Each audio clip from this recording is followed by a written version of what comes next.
Hey, welcome to Tone Talk with Mark Uzansky and Dave Freeman. We have an awesome guest tonight, Jim Kaufman. He's a producer, mixer, composer.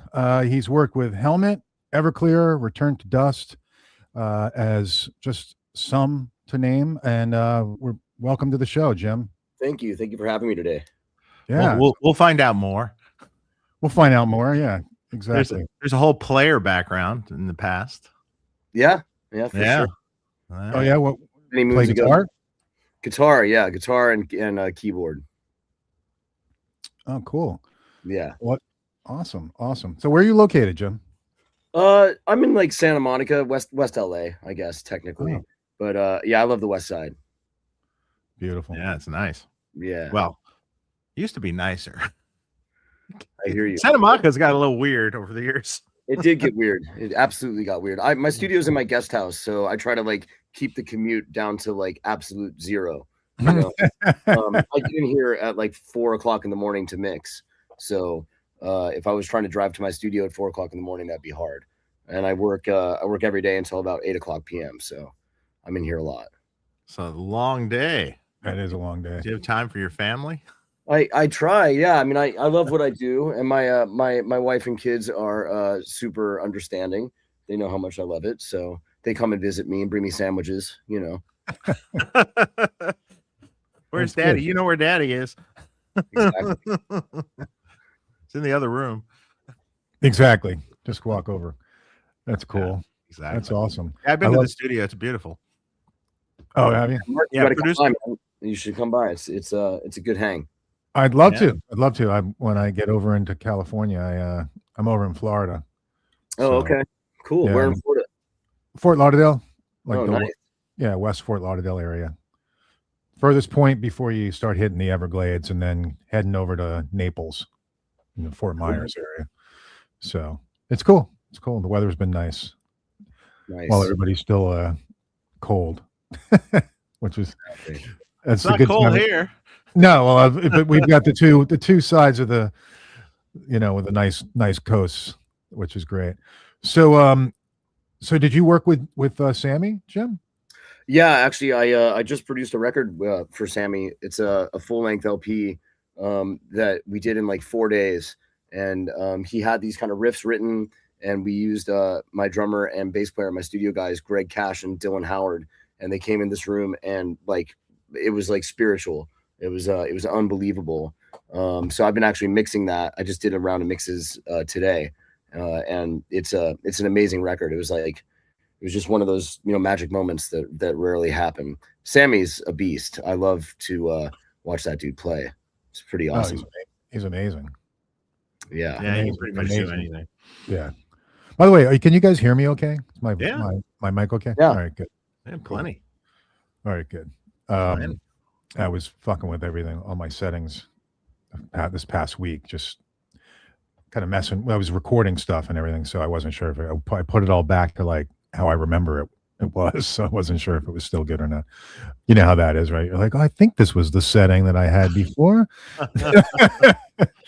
So, but yeah, your studio is great. So when did you build that?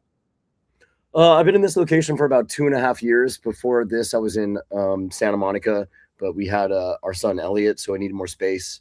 And it's about 700 square feet. I have a drum room over here, and then another 24 channels in my living room. So when my wife and kids are at the beach, I can go into the living room and do the big, blood sugar sex magic drum thing. And it's awesome. It's a great vibe. It's super small, but I've got a lot of great Neves. What else can you ask for? Yeah. And So the channels that are behind you, if I recall, you want to talk about those? yeah, so these are our Neve 1057s. These are the first Neves that were ever shipped to the United States. The Chicago Recording Company commissioned these from Rupert in 1968, and they were in Chicago until they moved down to Atlanta. And Michael Beinhorn was down in Atlanta in 1992 or 91 recording. I think it was like Collective Soul, or maybe it was Soul Coughing. I don't know. And he was like, "Where are the 1073s?" And the studio owner was like, "Dude, just try these." So anyway, he bought them and he went back to Seattle to record Super Unknown with them, and he's had them since then. So I got them from him about maybe a year ago now, and they're awesome. So this is the first time that Rupert made any preamps that weren't black. All the preamps before this are black, and this is him experimenting with what becomes Royal Air Force Navy blue, which is the Neve color that we all know and love. And so these are germanium diodes. And the story goes that he was like, basically going broke making these things. So these 16 channels are 200 pounds. That's not including the power supply. And when he was trying to scale, he took on outside investment, and the investors were like, dude, you got to get off this germanium shit. It's just not happening. So that's when he started messing with the silicone diode, which is the 1073, the red knob. And then he, so what we all know as, the Neve flavor is basically him making something that to him was like a more cost-effective version of these things. And it's like 50% better, which is a lot. And I love They them. recorded Super Unknown. Come on. They did record Super Unknown. Look at that. And then these over here are 33115. So that's the silicone. Rupert made these in 1970 for the Australian broadcasting company, and a bunch of these went down to Melbourne and to Australia. This one was actually in Melbourne. It's called in Melbourne. All of them were, but anyway, this was in Australia for a bunch of years, and then I got it.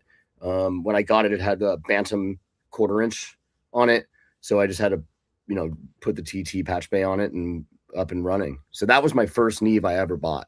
I had a couple of 1073 single channels before that, but that was my first desk, and I love it. It's awesome. Yeah.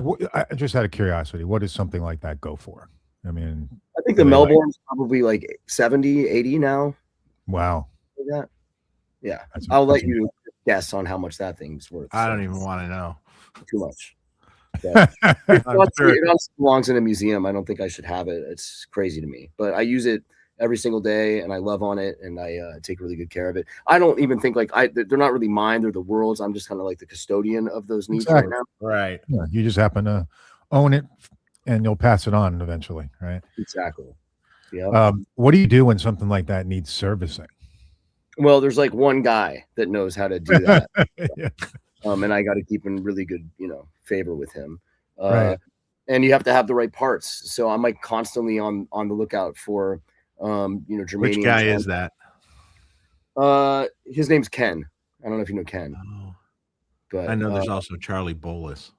There's a few of them, but there's not, there's just honestly, it's the parts. And if the germanium part goes out, you're kind of screwed. So I'm just very, very careful with them. Kind of. I also take them places, and I probably shouldn't, but they came from Michael. They came in a flight case, and it's got this little TT patch that is remote, so you can I can put them in my pickup truck with a bunch of cases of outboard. And we went to, when I was recording Return to Dust, we went to their label, the Universal office, and did a whole live stream with these a couple months ago, and it was awesome. That's great. That's good. Yeah, I noticed when working on these things, they don't really want processing. He just got it right, and what you put in through them, it doesn't really want to be fucked with. I try to put saturation on it, and I mean a little bit of dynamics, sure, some filtering, but the less you do after it's recorded, the better it sounds. It's really crazy. He just nailed it. Oh, imagine that, getting sounds at the source. Right. Getting it right away. What a concept. Exactly. I'm a firm believer of that. You got to get it right to begin with, instead of polishing some turd. Totally. I'm definitely not a fix it in the mix kind of guy. I mean, I also think that music should be recorded at the same time. You get a great drummer and a great bass player and a great guitar player and a great keyboard player, and they play at the same time, and there's communication happening. That's the moment. That's the magic. And the way that these modules are made, it loves that. It wants to record harmonically. There's this content that happens when you stack these channels on top of each other, and it just it's that's how I have this whole studio is kind of set up, is that there's a channel for everything. I mean, there's obviously times where I change stuff, but I have a, a kick in channel, kick out channel, kick fet, whatever, snare top, and they don't really change. So I always have my drum kit set up and mic'd. My bass channels are ready to go. My guitar, I have three different kind of guitar worlds going. And you can just come in and pick up and go.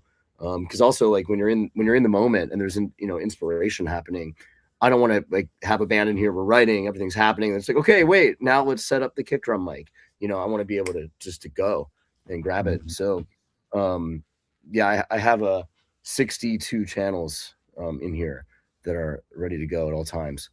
And most of that's Neve. I have some APIs and some Demeters, but I love the Neve stuff. So killer. And are you running anything into tape, or is it all? Or no, I run onto a Burl.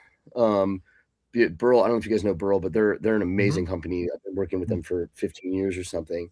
So they do the conversion. And I mean, when I first started working with them, there was like only 4 channels a card, and the transistors were like this big, and it would like heat up. It was like 120 degrees coming off that thing. Now they've got it to where there's 16 channels per card, and they sound just as good. So you can have more channels and less of a footprint. But I would love to have a tape machine. I just honestly don't have enough space for it. Yeah. Pretty tiny studio. Plus finding tape, it's so expensive anyway. And yeah, totally. But it sounds great. But it would be cool. Yeah. Exactly. That's everybody's the next purchase. Ideal setup, but reach out to Dave Grohl. He'll let one go. Sometimes that's where I go to use tape. Is I go to 606 and I record on his Studer. Oh, really? Yeah, I've been there a bunch of times. His Studer sounds great. I love that room. Sometimes I'll also rent like an ATR 102 half-inch, and I'll slam my mixes to that and then send that to Ted Jensen, who does my mastering. So I get some flavor that way. But I think that company, I forget what they were called, LA Audio Rents or something, went out of business. So now you can't rent an ATR 102 in LA anymore, which is nuts. Yeah, they did go out of business from what I heard. Crazy. Why do you think that is? Just because so low? Well, I mean, not enough business. Not enough business, I guess, right? I mean, it's just the amount of music that's being recorded is not what it once was. Yeah, it's like and everyone's recording at home and they're doing their own stuff and their things. It's the business of a studio is on the outs. Let's put it that way. It's true. Did you just see that just recently John Mayer bought Henson Studios? Yeah. So he's trying to revive like the studio. Henson's great. I've been down there a million times. Yeah, I love that spot. Yeah. Studio D is great. Yes. Always was. But yeah, I mean, there's only so many studios, and then it's like, and who do you fill them with? That's the problem these days. Who's going to come in and the days of being in there for a month or something is like not happening. Totally. Can I come in for 2 days to do drums? That's what you get now, and it's hard to. Yeah. I used to go to I loved United, the old Ocean Way Studio B. That was my favorite drum room in town, and I would go there and exactly just do drums for 2 or 3 days, and then they stopped letting people do that. You can only go in there if you're renting it for like 30 days or something. And what I understand is that they're using it for like post-production film stuff. Like it's like a soundstage. I don't know, but it's crazy. You can't go to a studio. I mean, I guess there's East West, and there's a couple places in the Valley, 606, and a couple other spots. But like the days of those old school legendary Hollywood studios, it ain't happening, Yeah, they're gone. Yep. They're gone. Sad. So when you're recording, I'm just thinking, do you do any like actual live, the band's going and you can kind of get in the bleed between instruments and stuff, or is everything really kind of separated more these days? Well, in this studio, I mean, I have like guitar ISO situations like in my house buried under my stairwell and stuff. So there's pretty much like you're pretty much isolated. I actually don't record bass amps either. I love bass DI. So I split a bass. I do a clean bass DI and then a Sans amp and a bunch of pedals, of course. Right. But I don't really need to do a bass amp. Every time that I've recorded a bass amp in the last like 5 years, I've ended up muting it in the mix. So I just gave up on that. I can do like 2 different ISO situations guitar wise, and then my drums are pretty isolated. Sometimes in the big room, if I take my drum kit to the living room, I'll get some bleed, and that's kind of cool. I mean, I like it. It kind of adds to like, it adds to that live kind of element, right? Yeah, I mean, as long as everybody that you have on the record can actually play, and you're like committed to the arrangements, I think you're just adding harmonic content at that point. The problem with bleed is when you come to edit, you can't, because that's true. You can't. That's where the problem comes in. So yeah, if the band's playing like a band and they're playing in a room and you don't have to change things, right? Sure. Yeah. It's so rare. Yeah, that's true. Rare these days. I would imagine. Yeah. But so how'd you get into this, Jim? I'm sorry? How'd you get into producing and mixing and recording? Well, I was in a band for a long time. I grew up playing in bands in Phoenix, and I was kind of the guy that like ended up making the demos for the band because no one else wanted to. And I've just always been like fascinated by recordings. Like when I was a little kid, I had a boombox with like the 2 tape machines, and I would make songs out of taking little snippets from tapes. And I love records, man. I'm a student of records. And then when I started making demos I was in this band called Opiate for the Masses when we were about maybe 17 or 18. We started that band, and I was in that band for like 10 years. And we started, touring nationally and working with other producers.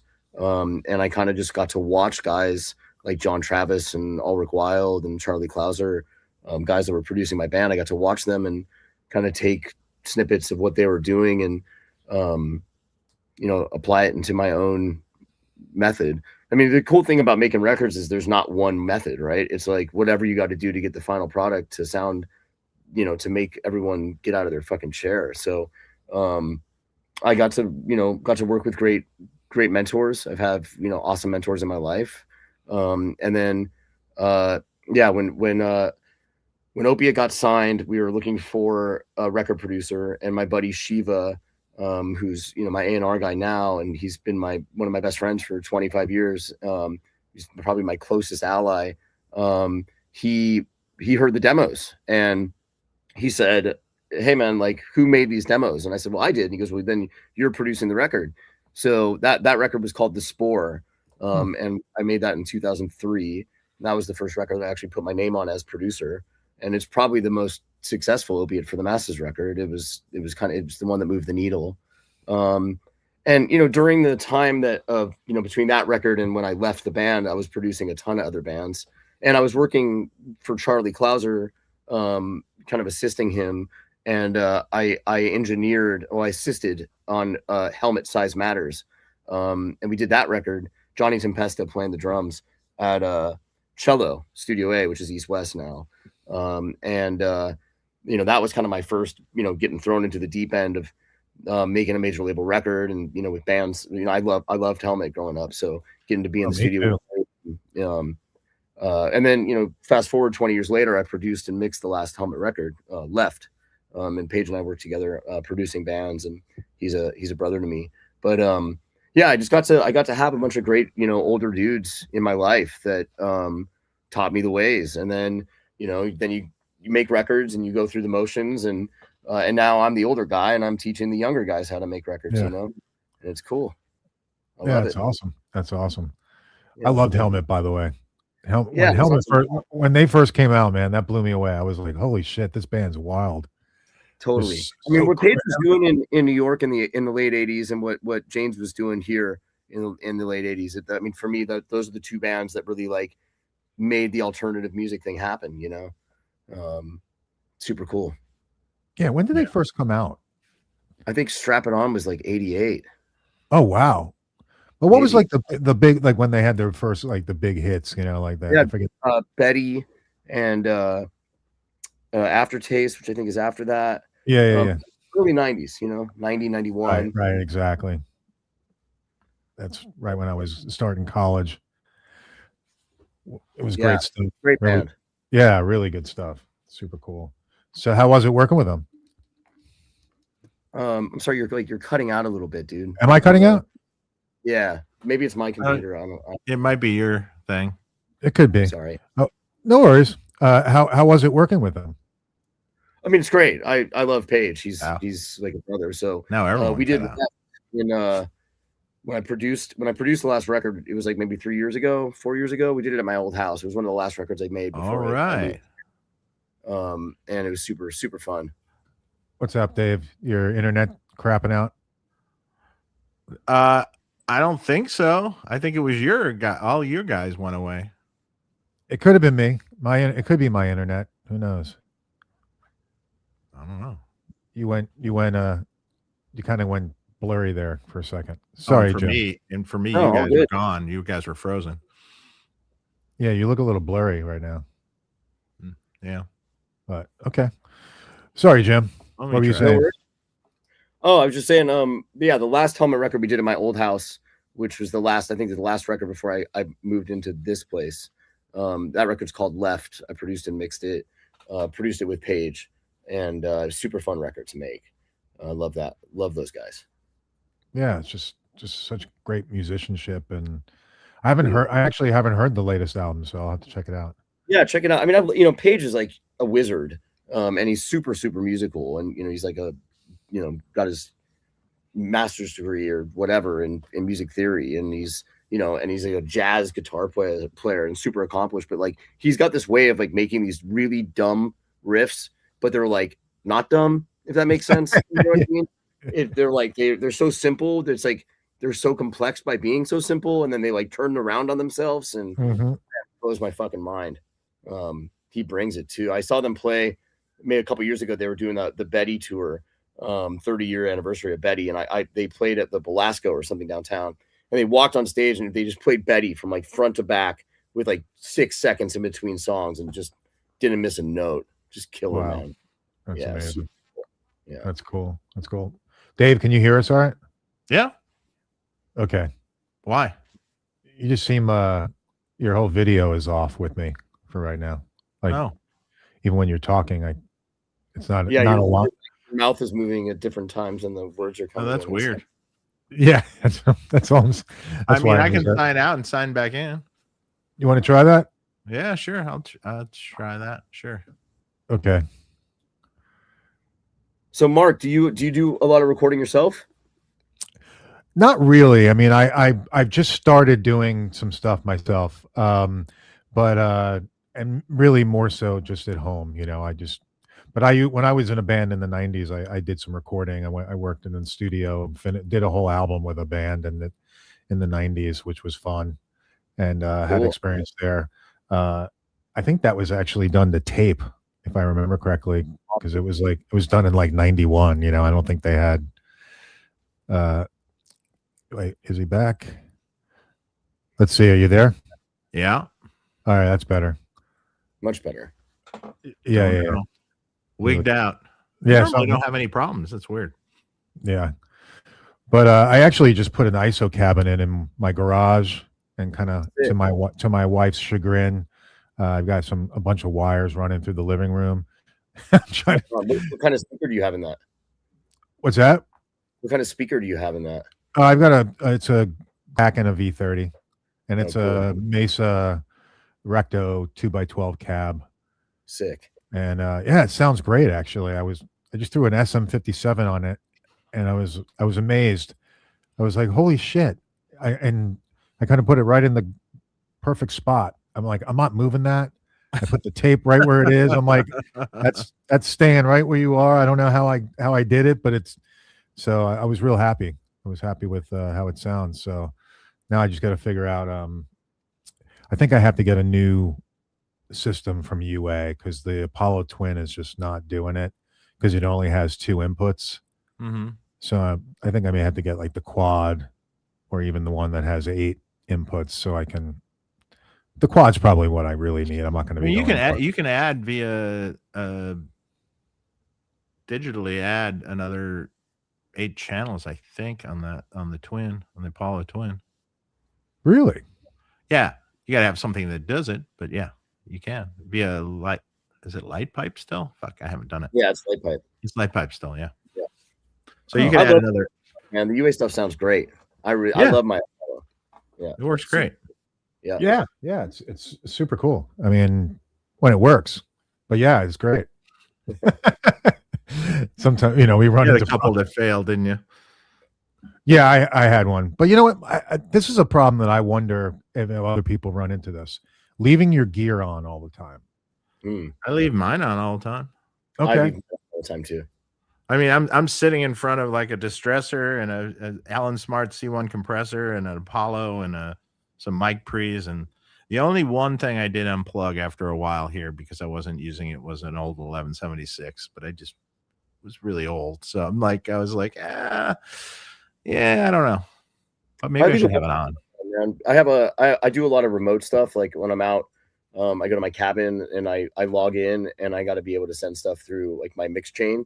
So all my mix chain stuff is always on, and a bunch of my effects are on. My AMS stuff lives on because I want to be able to, or my H3000, I want to be able to like hit my stereo spreader when I'm mixing remotely. It's fine. I don't have any problems with it. Okay. Yeah, I was just wondering, like, am I going to burn this shit out? No, mine's on all the time. I think they like the older gear was like made to live on, you know what I mean? Because it's all based off of like army technology, military technology, and that stuff is not, it like never turns off. Right. The newer gear I think is made to turn off. So depending on what gear you're talking about. It's also probably made to break. It is. Yes. So you buy more. Geez, buy a refrigerator. Buy more. Yeah, exactly. Buy more, exactly. Buy more. Remember a refrigerator would last 50 years? Now they can't even last 5. I still have this fond memory. I had this like I think it was like a second refrigerator or something, and which I bought for like $100. This was a million years ago, and it was made. Actually, it was a General Motors refrigerator. Wow, made by GM, and it was from the 70s, right? And it was green, big double door. It weighed as much as a car. Wow. I'm not joking. I mean, like you could get a refrigerator dolly and put all your weight hanging off of it, and you couldn't get it to tip backwards. Yeah, and like it was unbelievably well made. And that thing, I think I got rid of it, and it was still like working. You know, it was like it just had it forever as a second fridge kind of thing. They just don't make things green. Like it was ugly, but yeah, it's like my grandma's fridge. But hey, you know, I mean, you tap on the side. I mean, you could literally hit the side with a baseball bat and it wouldn't dent. Super, yeah. They just made stuff, you know. I mean, you look at the something the wrong way and it dents now. I mean, oh man, even cars are denting today. I mean, they got into a minor fender bender. The whole front end just completely crumbled. You know, yeah. And so, but anyway, it's just gear. They just don't make it like they used to. But no. So anyway, so tell me what else. So what else are you working on like right now, Jim? Well, I'm always working with this band called Return to Dust. I found these kids maybe 7 years ago. The story is my intern at the time asked me if he could have a couple of his friends over. It was spring break. He was like 18 years old. So a couple of these 18-year-old kids came over and they picked up my guitar and they were playing like Fleetwood Mac covers. And I was like, what are you guys doing? And they're like, oh, we're in college. And I stupidly said, drop out of college, move to LA. Let's start a rock band. And they did. So like 2 months later, my then assistant, who, you know, used to be my intern, said, hey, remember my friends that you told to drop out of college? And I was like, yeah. And he goes, they're here. And I was like, shit. Anyway, so I made them a record, and now they're signed to Republic, and they're going on tour with Youngblood next week. So they're doing pretty. Oh, that's going to be a great tour then for them. Yeah. They're playing on the 17th. They're doing like a little headline run before the Youngblood tour, and they're playing on the 17th at the Troubadour. Dave, if you want to come, Mark, you're in Florida, but yeah, I don't love to. There's like Florida dates on this run, but yeah, they're doing great. So I'm always working with that band. You know, we have like 70 songs or something done at this point. We put out a record on my label, and then they got signed to Lava Republic, and they have an EP out on Lava, and they're just about to put out a cover of Heya, an Outcast cover, and then there should be some more music coming, potentially another record this year, yeah, those guys are doing great. And I just wrapped an Everclear session, doing the new Everclear record. I did the last one as well, yeah, man, just rock, Black Moods all the time. I love those dudes. So it's kind of like I do the 90s legacy stuff and the newer bands that are inspired by the 90s, you know. I guess I'm the 90s guy, which is cool because I was born in 1981, and I grew up like, Alice in Chains, Nine Inch Nails. These bands were incredibly important to me. So, but I was too young to really like play ball at that time. Right. And now I get to, I'm not too old. And I've got my finger on the pulse of what's happening. I have a joint venture label, called Riser House, Fathom Records, and Riser House Rock. And, we have 4 or 5 bands signed, Scarhaven, Identity Crisis, which is a band from Texas that's going to be opening for Return to Dust on their upcoming headlining run. Icy Red, they're kind of like an industrial band, and then a band called Coiler, yeah, I mean, we're just fighting the good fight, bringing rock back one band at a time. I was about to say, thank Yay. God. I love that. Yeah. Jeez. I mean, it's like you hardly ever hear about it, where people like Gene Simmons are saying, "Oh, rock is dead." Fuck that. There's Sad still day bands. when Simmons says that, man.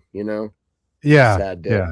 It's like, open your ears, bro. Put on, maybe stream some new music. I mean, there was a time like 10 years ago, I was doing a lot of stuff with like Kenny from AWOL Nation was my partner, and we were doing like Atlas Genius and Night Riots, and it was like very synth inspired, like like the rock music was like keyboard indie pop, and then that kind of went away, and now these 17-year-old kids are showing up in my studio with like fucking Strats, and they're 3-piece rock bands, and they're writing and they're playing, and it's real and it's organic.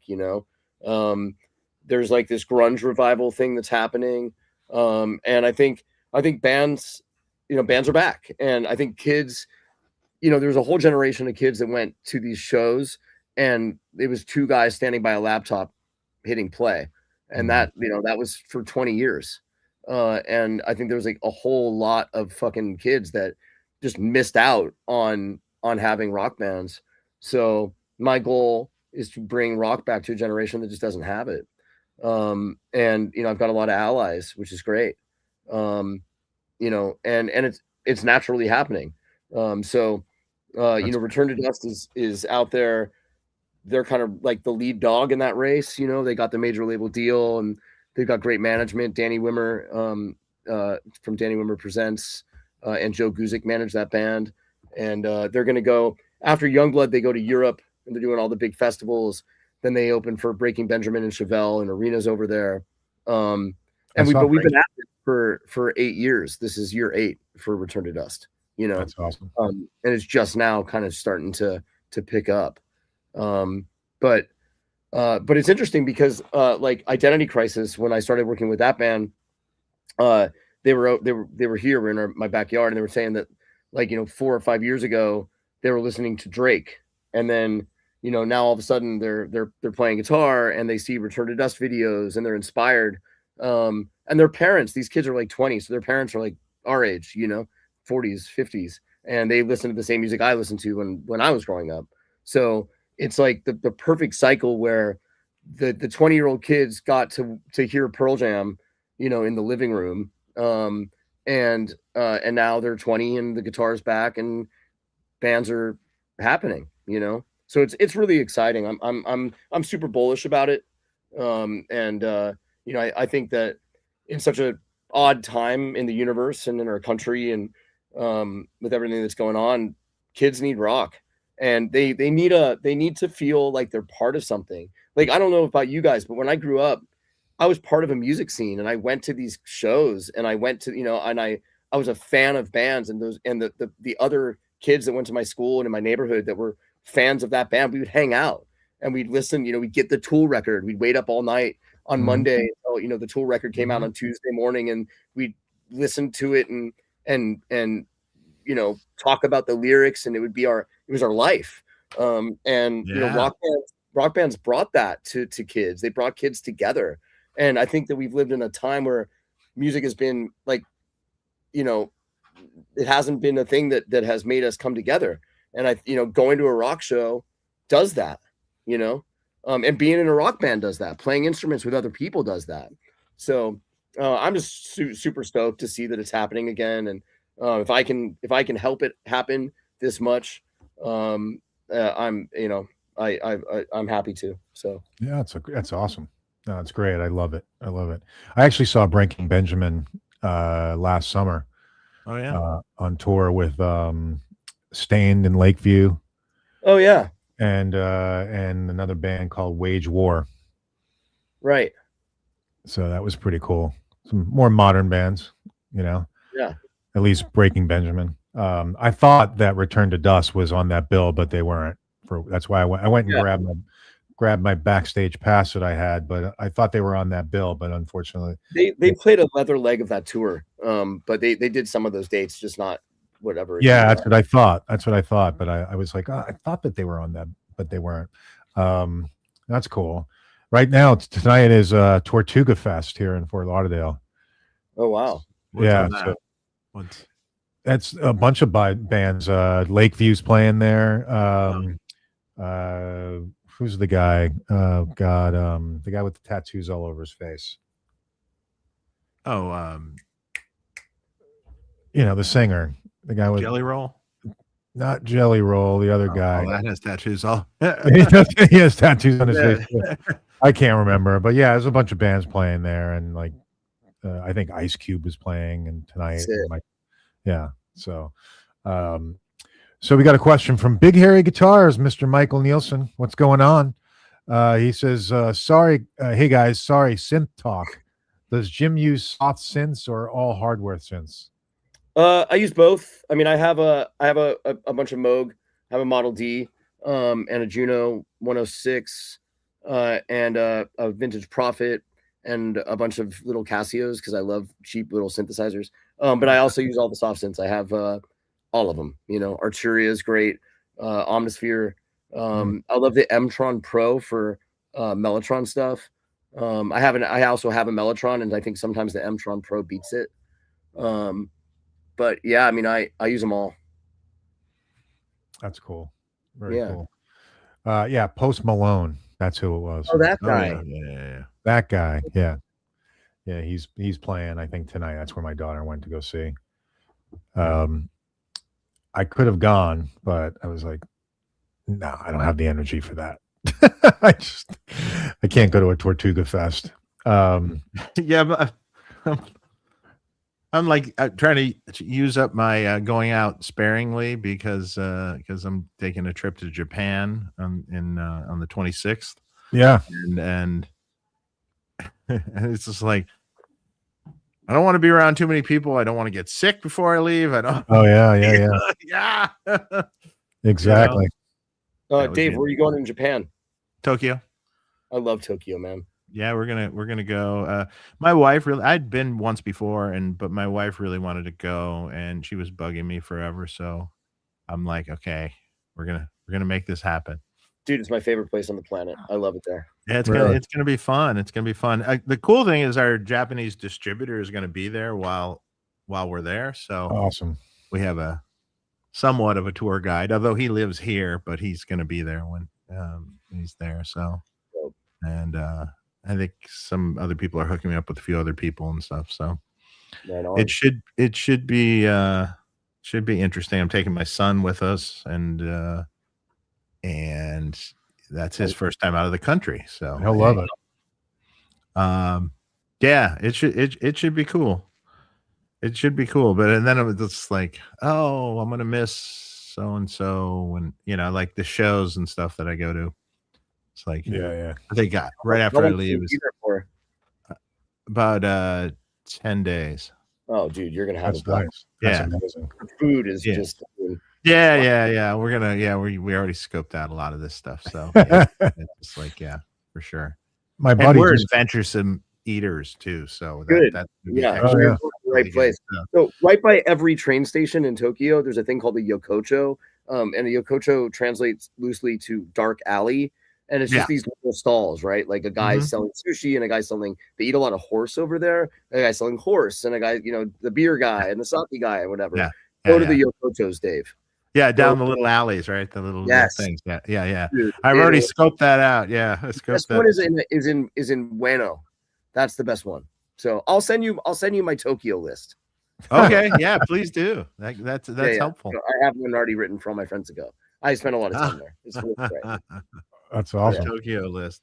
Yeah, so it should be fun, and then I have to right before I leave, I have to go down. So I think the day after your show was when? The Return to Dust show? April 17th.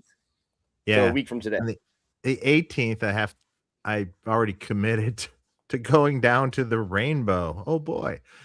Because I'm friends with Tracy Guns, and he's like, come on down and hang out and come just sit backstage and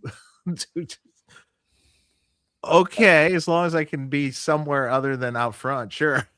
Yeah. Sure, I'll Or come wear a mask. I'll come and hang out with you. Dave, I always want to ask you about what new products you have coming, if that's okay. Are you cooking up anything cool, bro? Yeah, there's at NAMM we showed an AC30 style amp. We're just waiting on parts and things for that to put in production, and then we had a little Phil X 20-watt amp that's really cool. It does a lot of things. And then we had at the show we had a thing called an IR load, which was a load box / power amp / IR box. I need to get one of those. Really great. Right now, we did it in conjunction with Pete Thorne, and Pete has it out on the road he's in the Satch Vibe band, and he's on touring with it actually right now and road testing it, beating it up. So, dude, I use that Arredondo amp. Like it has become my go-to solo amp. I find it so versatile. Like, I mean, I can really get like anything I want lead guitar wise. It's like it's you can get anything you want, period, out of it. It's amazing. It's my favorite amp. I love it so much. I love hearing that. I just ordered one. No, dude, have you heard one in person yet, Mark? I have not. No. I heard it but it was low volume at NAMM. I couldn't really tell what it sounded. It was just. Sammy brought one over here when we did his last record, and I immediately needed one, and I mean it's seriously next level. It's so cool. Yeah, that's awesome. It's good. Yeah, really cool. How long will it take, Dave, to get the Tolex on it? They have the Tolex. They just got to make the box. So I just told them today. So okay, so I don't know, a few weeks probably. Okay, week or two. Cool, awesome. Can't wait to get it. I got permission to get it, so I'm psyched. You got permission? I got permission. So yeah, I'm very happy about that. Where I'm going to put it, I have no idea. I'm going to have to find. I might move the third power amp somewhere and put it up behind me. So you have a small room there for these jam. It is. You remember it's small. Yeah, I remember it's a small room. It looks bigger than it is. It's not. Yeah. So I wanted to ask you, Jim, what is your go-to like recording wise for guitar? Like how do you approach recording like heavy guitar?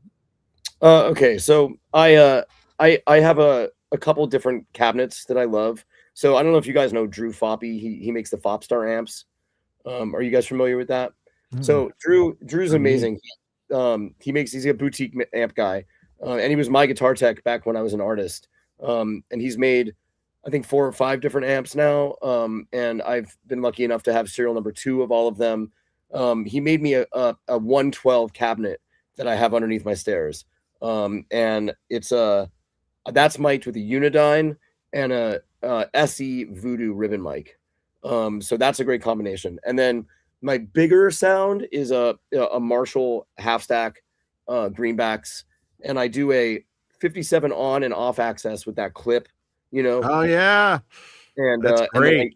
the Sony C37A, which is, I mean, that it's a really amazing microphone, but together those three, it's great. And I have them on this Neve right there. So what I do is I just blend the faders.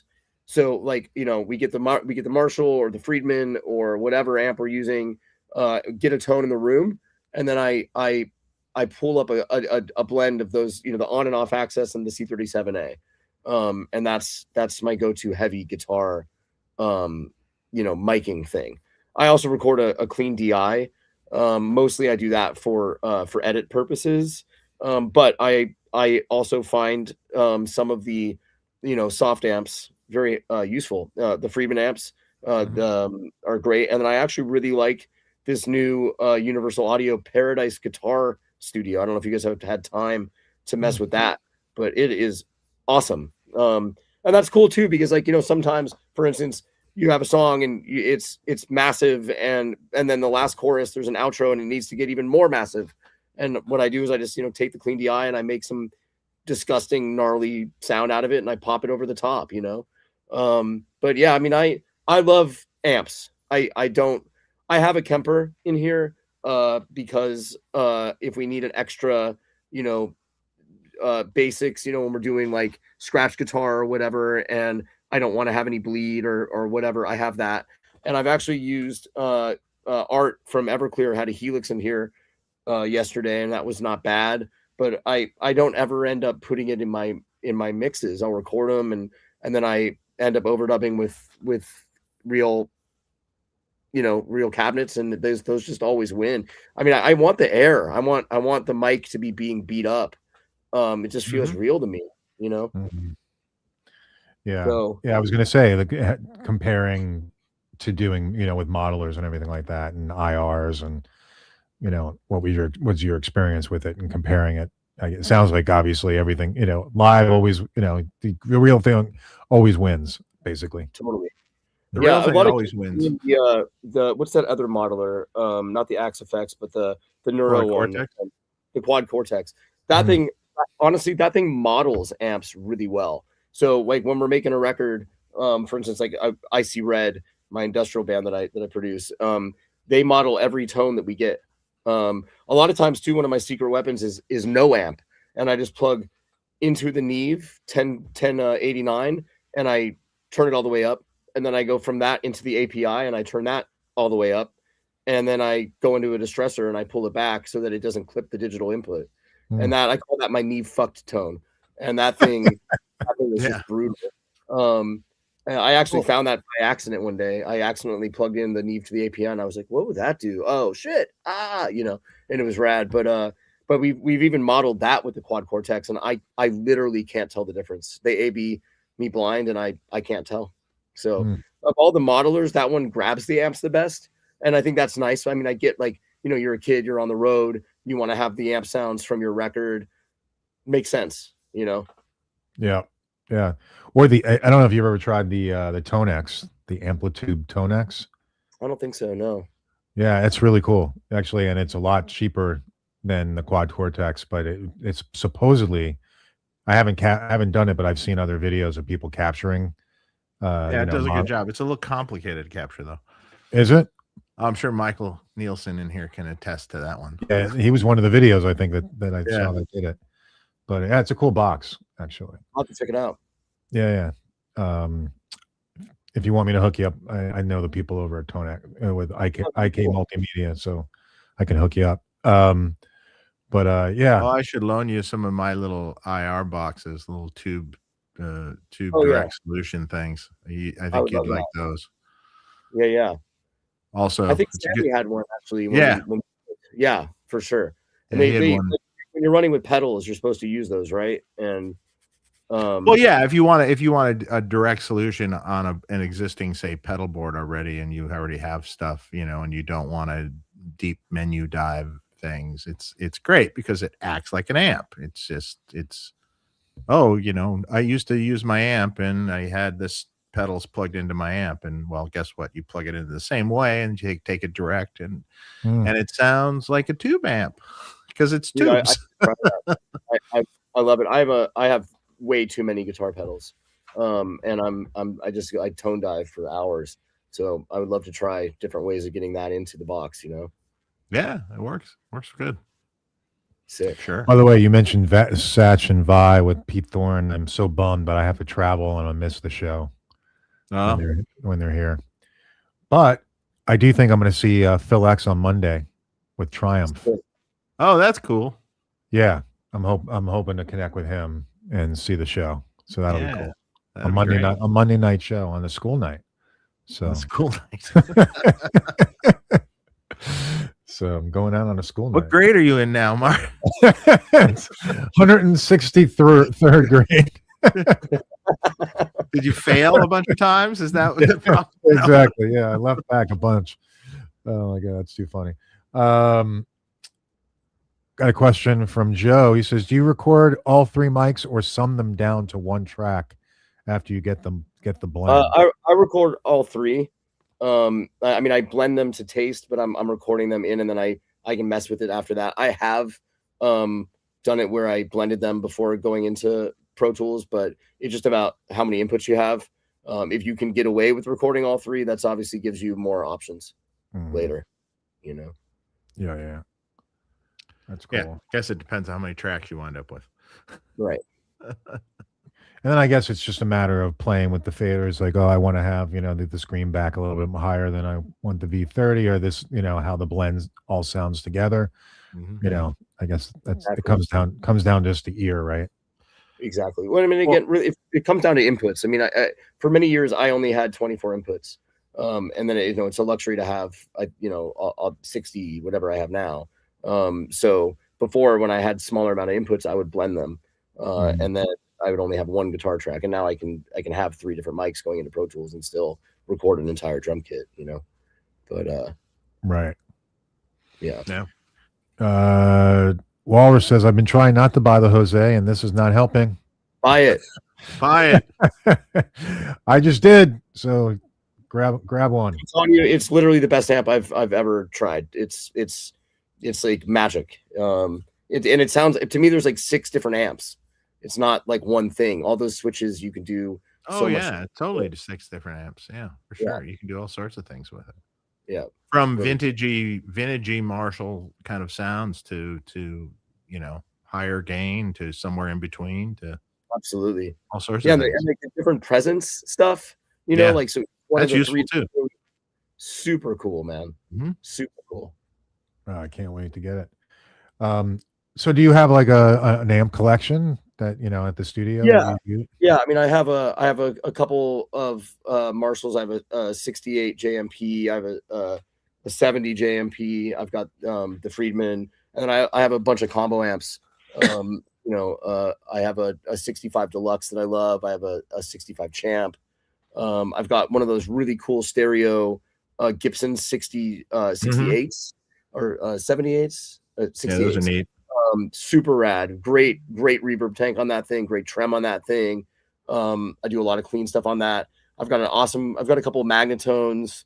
I was making a Danny Worsop record at RCA Studio A and Dave Cobb's studio in November, and he had this Magnetone that blew my mind. So I bought one of those. I'm the kind of guy that, unfortunately, if I make a record at somebody else's studio or somebody brings something in this room and it makes my record, I have to have it.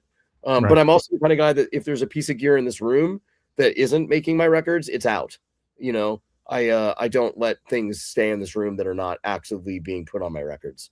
And then of course the Fopstar stuff. So Drew made my favorite Fopstar amp is called the Los Dos, and it's a 2-watt. So he made an MK1 and MK2 of those, and of those he made 40 each. I have one of each, and it's amazing, and it's also really quiet. So because one of my guitar situations is in my house underneath the stairs, I can do that in the middle of the night and my kids don't even hear it. I have a 2-year-old and a 5-year-old, so nice. Congrats. Thank you. Yeah, the best thing ever, man. I love being a dad. Yeah, that's great. It's and that's those are great ages. Fun. Totally.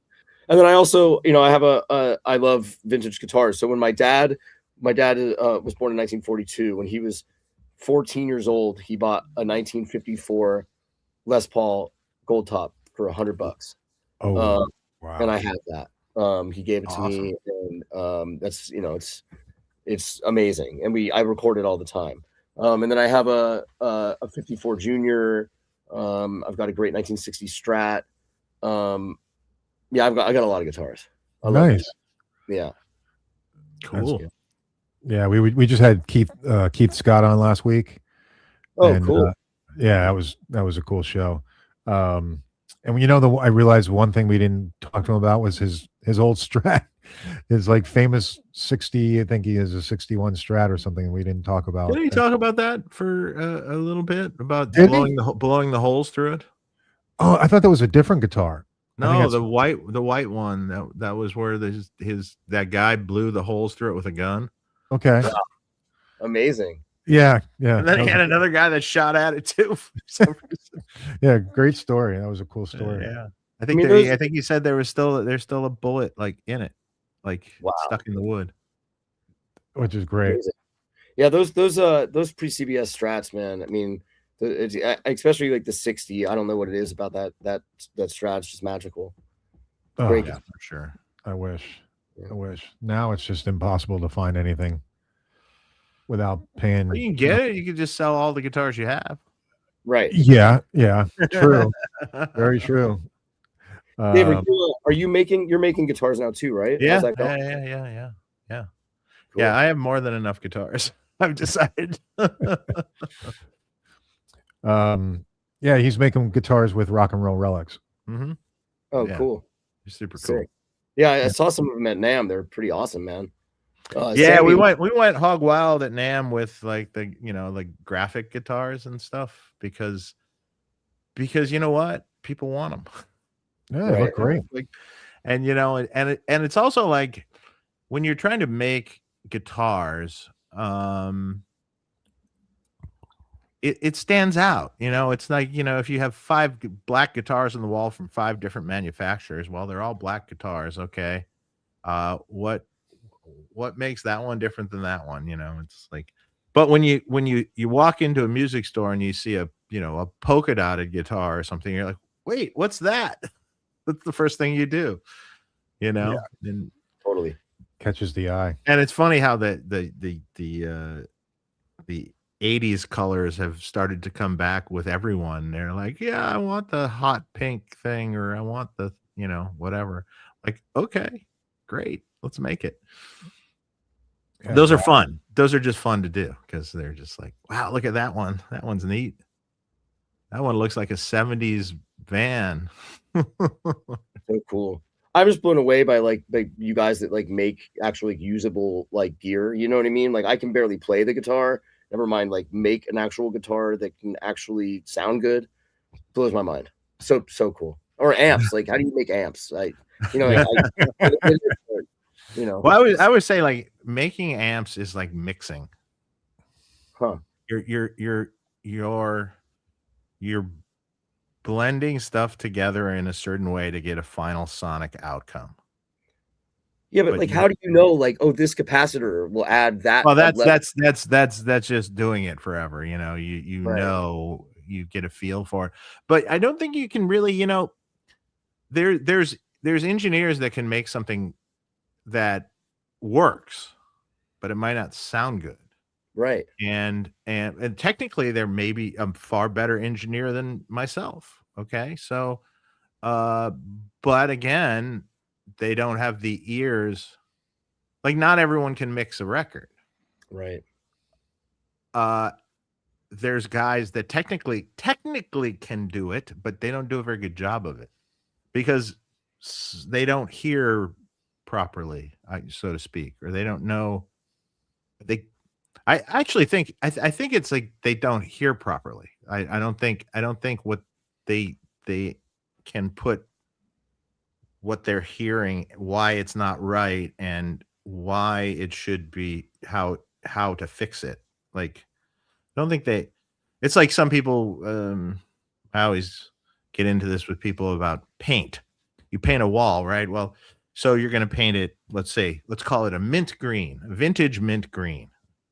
Well, there's like 5,000 shades of vintage mint green that you can use. And a lot of people don't see the shades. You can line up 5 colors and they're like, they all look the same to me. It's really interesting. It's fascinating. Yeah. And then, like, unfortunately, I am one of those guys that sees every shade, and I'm like, no, not that one.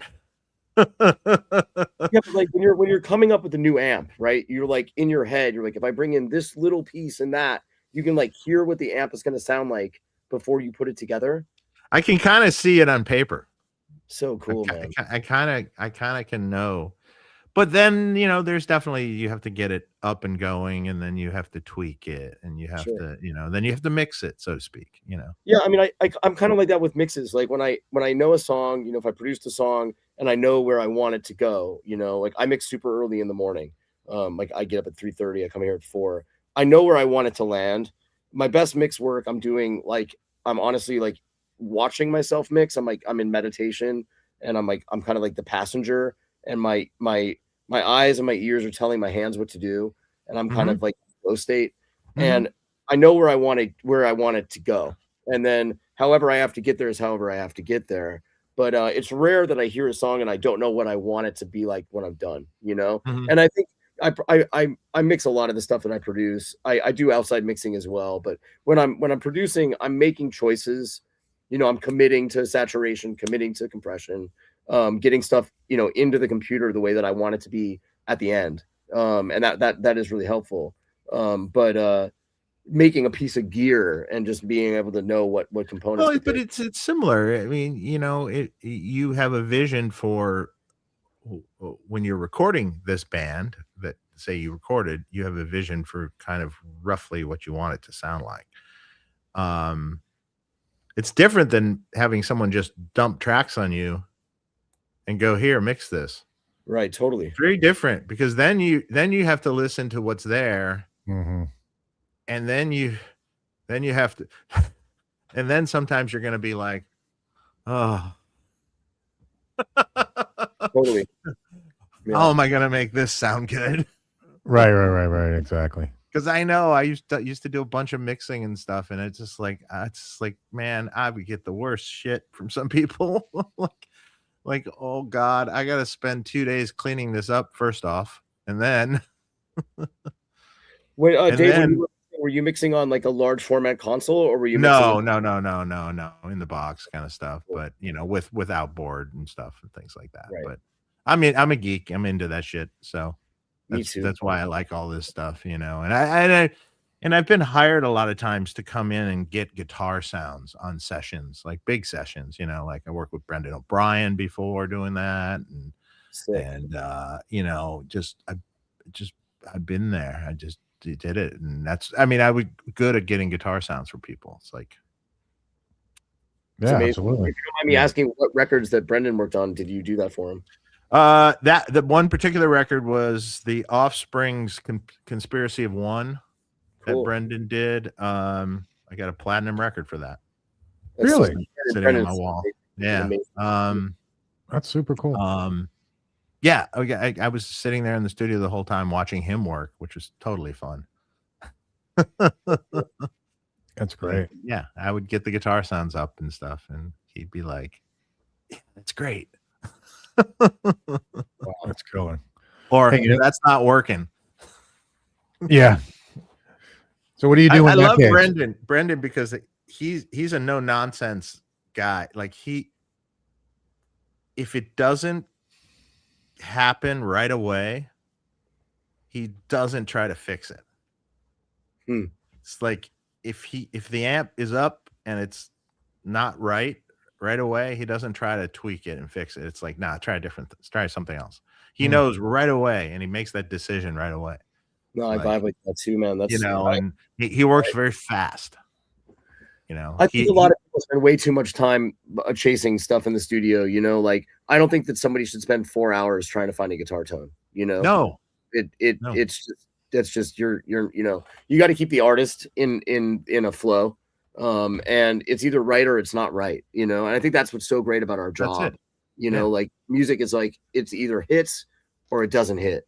And if it's not hitting, find something that hits. Like you in this room, when everybody goes, yeah, then you got it. And if 2 or 3 people are into it and the other guys aren't, then you don't have it yet, you know. So it makes my job super easy. But I do think that people, like, I've been on sessions, you know, when I was younger, you know, as the assistant or whatever, and engineers taking a full day to get, you know, the kick drum sound, and you're just like, you know, just put a mic in front of it, and does it vibe? If it not, then it's the wrong kick drum. And honestly, it's probably the wrong drummer, you know, because the thing is that tone is so in the fingers, or, you know, the hands or whatever. You know, I work with so many bands in this room, mostly playing the same exact gear through the same exact channels, and it sounds very, very, very different. You know, and I don't think people understand that. Like, the tone is with the player. It is, you know, it's 90% the fingers, man. A drummer can overhit the drum. He can underhit the drum. He can forget about cymbals. That's a whole nother story. Yeah. How he hits those cymbals, how the feel and touch and everything about it. It's the same with a guitar player. Will make that sound. If you have a beautifully tuned kit, that's a great kit with a great drummer, you can almost toss a mic anywhere in the room and it'll capture an amazing sound. Totally. I mean, that's, you know, literally, almost literally. But if you have a terrible drummer, even with the best kit and everything else, no matter what you do, it doesn't sound good. Totally. And if you have a terrible drum set, even with a good drummer, doesn't generally sound that good either. So, yeah, my drum set is a company called Masters of Maple. This guy named Cy Hare started the company when he was 14. And he made me this kit about 15 years ago. It's Brazilian rosewood and Japanese babinga. And it's a great kit. And it's been on, like, you know, 95% of the records that I've made since then. And it just sounds different, you know, depending on the player. I also think, obviously, like, snare drum, right? Like, it blows my mind that, you know, you can have the same player, same kit, same mics, play the same exact part, and you swap the snare out and it just hits totally different. Like, the snare drum is everything, you know. I didn't really realize that until I was, you know, probably 40, you know. Like, I mean, I knew it, but I didn't really hit me on how much that snare drum matters emotionally in a track. You know, like, it's the emotion of the track is based on the snare drum. Period. It's really important. So I have a bunch of great snare options, but the snare drum's everything. It's the center. I have this thing about a lot of modern productions that I fucking hate the snare drums because they sound like a tom. Yeah, they sound like a tom, and it's like, I'm sorry, that's not how a snare really sounds. It's just not. I don't know. Maybe it's just what I grew up with, but you know, snares.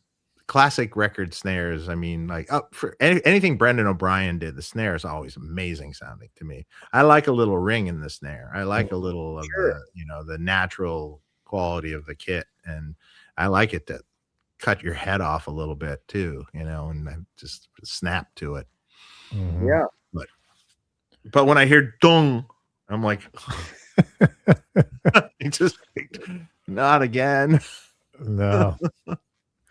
Hey, you know what we need to do? We need to do our sponsors. Yes. Is that okay? Yeah, you sure. You go with that, Jim? Yeah, of course. Okay. Because if we don't, we might lose them. So first is Sweetwater. Guys, check out Sweetwater. They right now are having a sale on Gibson acoustics.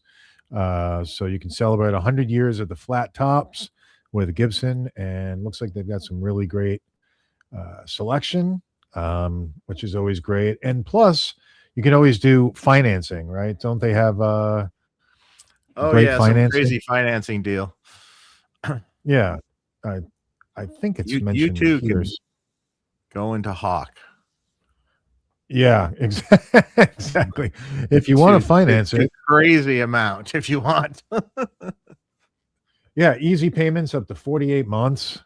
You get a 2-year warranty. Plus, any guitar that you buy, you get a 55-point guitar inspection. You get to see what the guitar looks like, what it weighs, what the serial number is on anything that you buy at Sweetwater. They're awesome.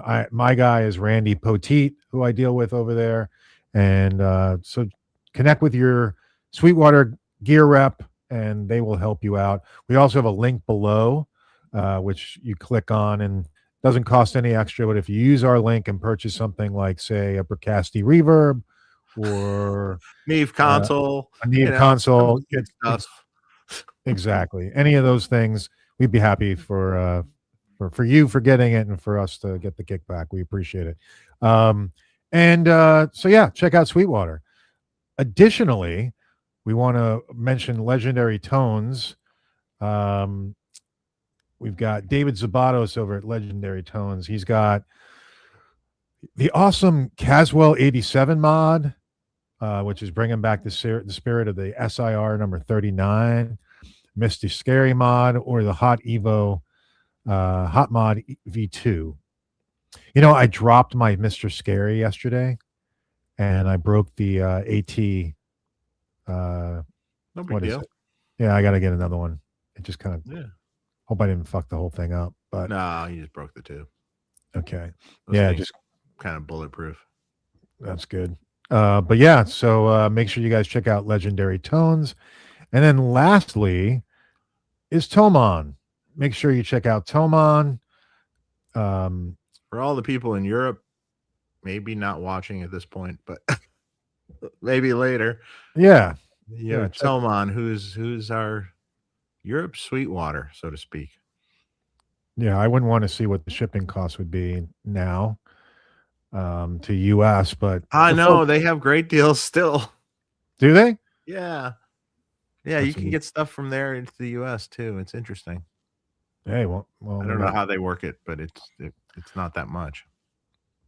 Cool. Well, we love our sponsors. Thank you guys. Thanks for sponsoring the show. And guys, make sure you check out all the links. They're all available in our description of our videos. So thanks for taking the time, Jim. Appreciate it. Yeah. So back to recording, which I find super, super interesting. Just like tips on recording. So I'm curious. What's that? Not to interrupt. Send Sammy a link. I just did. But a link for the show. Oh yeah. He's gonna pop in for a minute. Yeah. So he said in a couple minutes he could do it. Okay. Let me get the invite here. Invite guest. Let me send it this. Let me just text it to him real quick. We can talk about his bar experience. From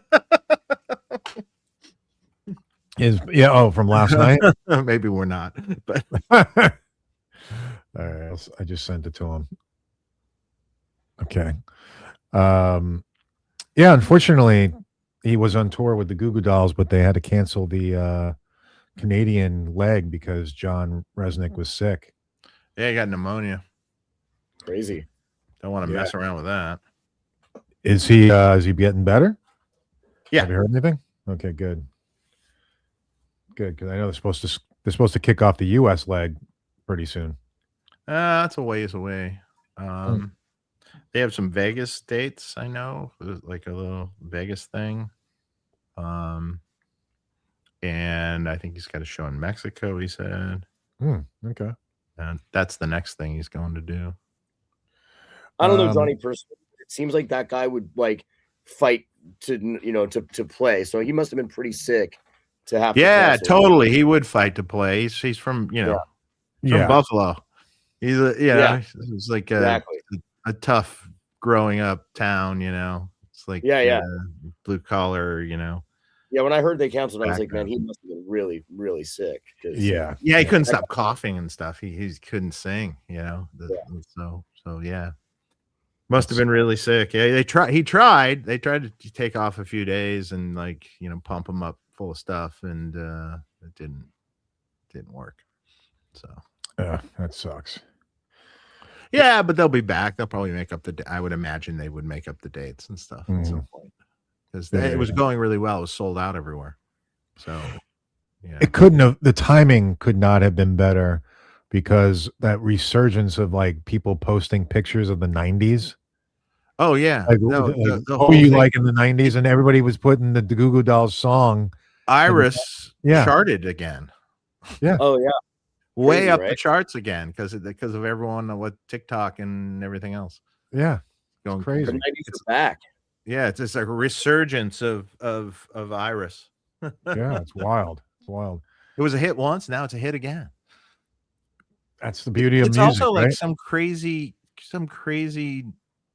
number. Like it's like the number one downloaded song of all time or some crazy thing. I forgot what it was. Wow. This is like the streams on it are crazy. Yeah, it's amazing. They've written some classics. We got a question from the Lava Flow. What was it like to work with Danny Warsnop? Well, Danny's one of my best friends. I love him to death. I've produced 3 records for him. We started working together maybe 11 years ago. We made his first solo record, which was like kind of like whiskey soaked country ish. And then at that time he was not in Asking Alexandria, and then he got back in the band. And then we did another record. And then we just did a record which has not come out. And this new record is by far my favorite. We cut it live at Studio A in RCA, Nashville. And Danny's great. I mean, he works his ass off. And I would say he's probably the best male vocalist I've ever recorded. He can be on 1 hour sleep, and, fighting a head cold, and he'll nail it every time. Yeah, he's really great. He's got he cleaned his act up a couple years ago, and he's with a wonderful woman that he's really taking care of himself, and he's doing good. Yeah, I can't wait. Dave, I think you may have heard that record. I think it's got that song Red Flags on it. I might have heard it. Yeah, I think I sent it to you. Yeah, But yeah, so. I mean, it's super cool. I love working with Danny. We will continue to work together until one of us is in the ground. That's for sure. That's cool. Okay, we got some more questions here. Rummy, what's going on? Jim, what is an efficient way to track rhythm guitars? Have player record the whole song, record in sections? Just depends on the song and the player, man. I mean, if you got a vibe going and the player's good, do the whole song. I love to record full band, full song. That's just kind of my method. But if you need to break it up, you can break it up too. Whatever is the best way for you guys to nail the part.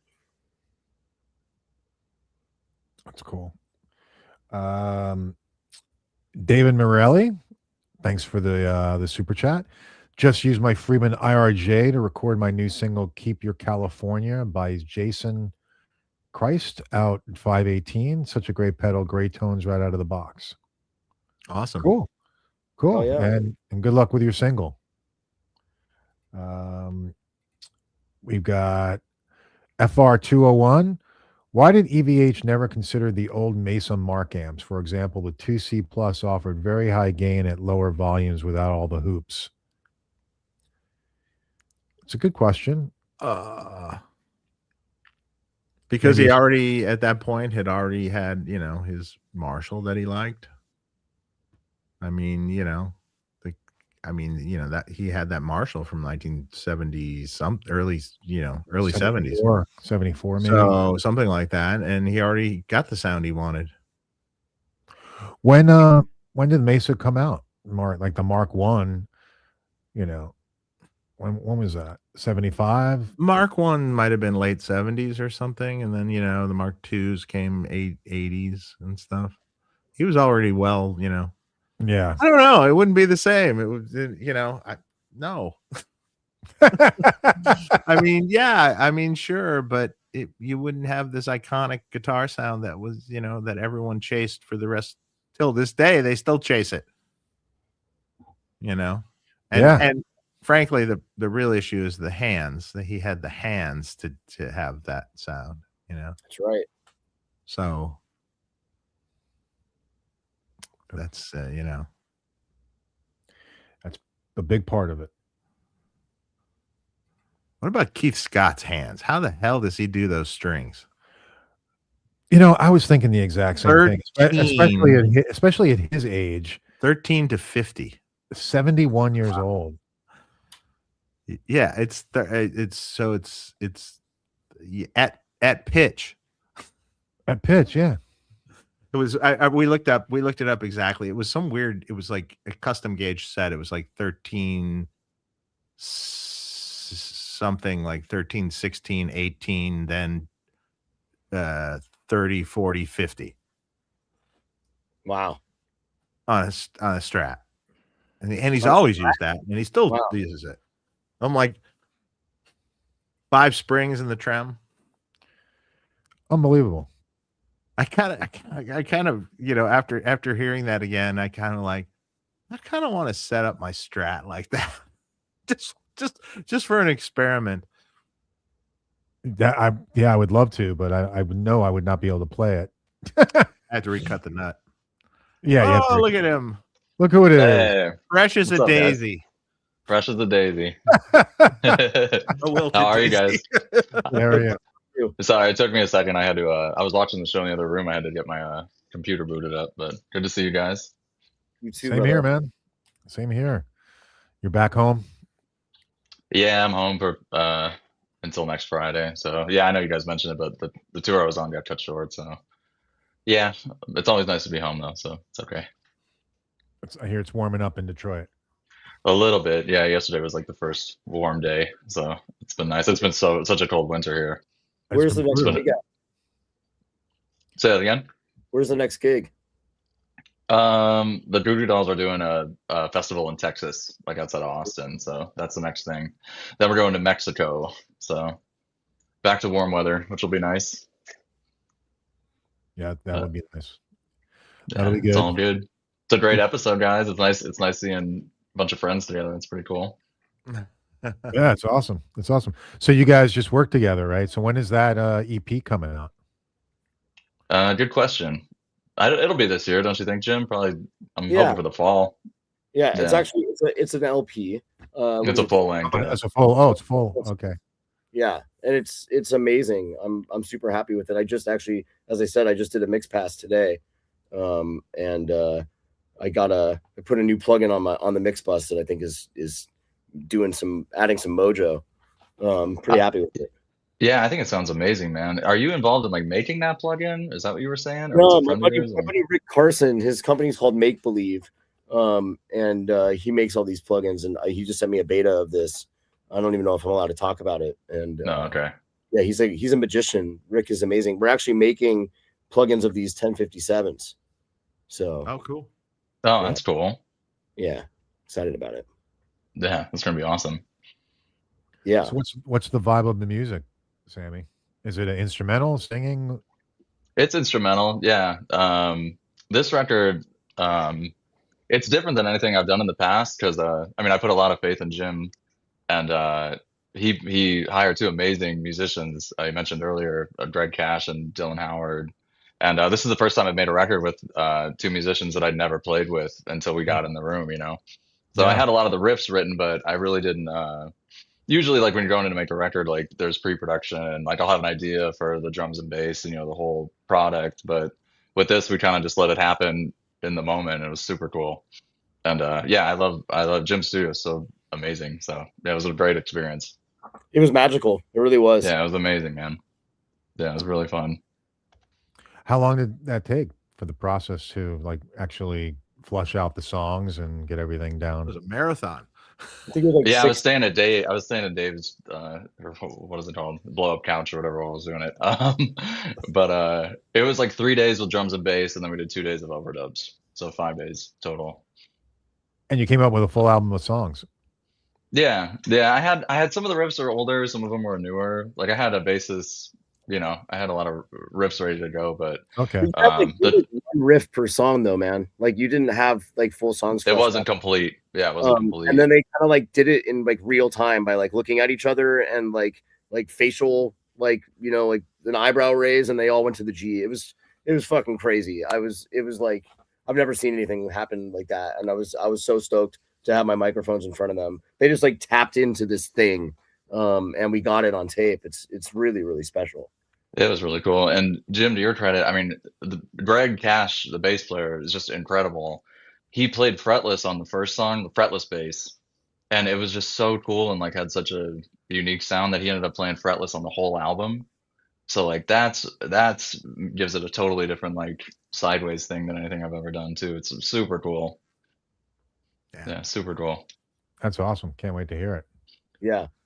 Yeah, I'm really excited about it for sure. Mark, I'll send you a link to it so you can check it out. Oh, beautiful. I'd love to hear it. Yeah. Fantastic. I love Sammy's music. Good stuff. Good stuff. So I wanted to ask, when it comes to mastering versus mixing, what is the whole process there, and what happened? Because you can get through the mix and then mastering can fuck everything up, right? For sure. I mean, I use Ted Jensen. He's been mastering my stuff for like 25 years, and we have a really good relationship together.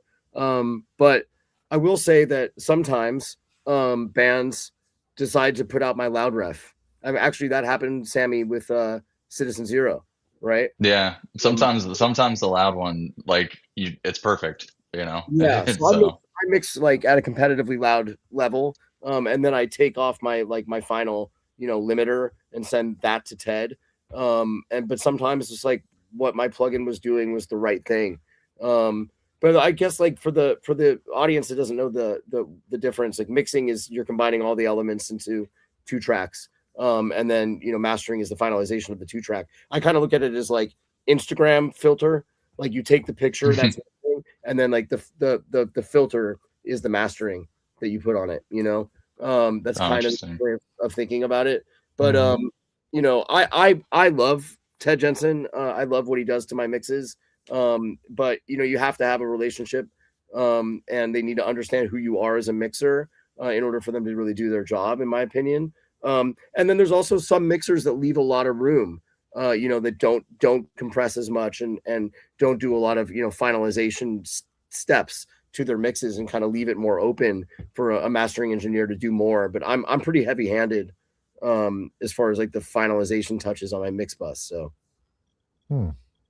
that's interesting. Yeah, I mean, yeah, but a mastering engineer can ruin something too. So for sure, I mean, it can be done. It depends on what you want to go for, what kind of music it is and what you're going for too. It's like, do you need it to be really loud? Is that something you want? That's not always good. I always like loud. That's interesting. Loud seemingly to people sounds better always, right? But my test is always like, can I turn this up? If I'm listening to whatever medium I'm listening to in the car or whatever, does it sound better as I turn it up, or does it get at some point, does it just sound bad? That's really great records to me.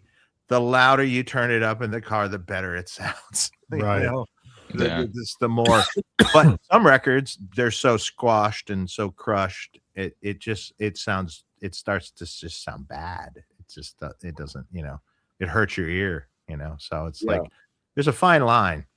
Well, it started, there was a bunch of controversy, right? When loudness wars. Yeah. I mean, years ago. Yeah. When Metallica came out with Death Magnetic, people were like, oh my God, it was mixed so loud, and just distorted almost in a way that it was recorded or mixed. So someone wanted to know, where was it? They said, I wish I would understand here, Walrus, what is the purpose of mastering? Can we get like basics? Like, what is the purpose of mastering? Well, I mean, I think that like historically mastering was about cutting the glass master to manufacture vinyl. That's how this job kind of came to be. But now it's about like finalizing, getting it at the competitive loud level. But I also think that if you have like 12 songs, like you're making an album, right? And you send it to a mastering engineer, and that's the person that can say, okay, listen, on song 3, there's a little bit too much bass, leveling out and making all the songs kind of feel the same sonically, fit on a record. They also historically were supposed to do the album flow. So you pick like the sequence of songs, and the mastering engineer would figure out how much space goes between the songs so that it flows well. A lot of artists do that on their own now and send the mastering engineer instructions on like, okay, we want 1 second between these songs and 3 seconds between those songs or whatever. But that's how that job kind of came to be. But it's about finalization and preparing it for manufacturing. And Got it. And a lot of people are doing vinyl these days again, so that's a whole nother thing. Vinyl, It's there was $1 mastered billion of different. vinyl sold this year. $1 billion for the I'll be right first back. time in 1983. Well, I think Sammy, you can attest to this too, right? So you've done vinyl now. You did it on your first record. You've done the other record, and I remember you saying to me on the first record, he goes, I actually made some money. Yeah, the vinyl sells really well. Man. I made money Yeah. on the vinyl, and like actually physically made a good, like you said to me, a good amount of money. It's amazing. And, yeah, and I think in this day and age, physical product is the only thing you can sell. It's not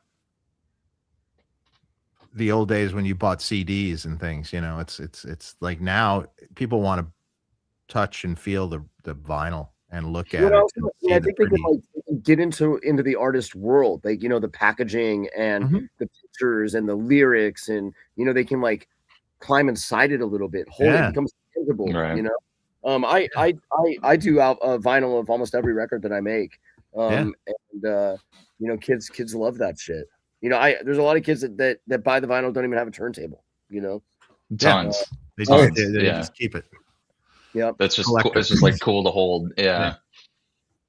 But how is mastering for vinyl different? It's like generally just like less low end, correct, Jim? Or because you always have to do separate. Every time I've be as loud. Vinyl, it's not as loud. It's not as loud, and they're compensating for the whatever is going to happen with the etching.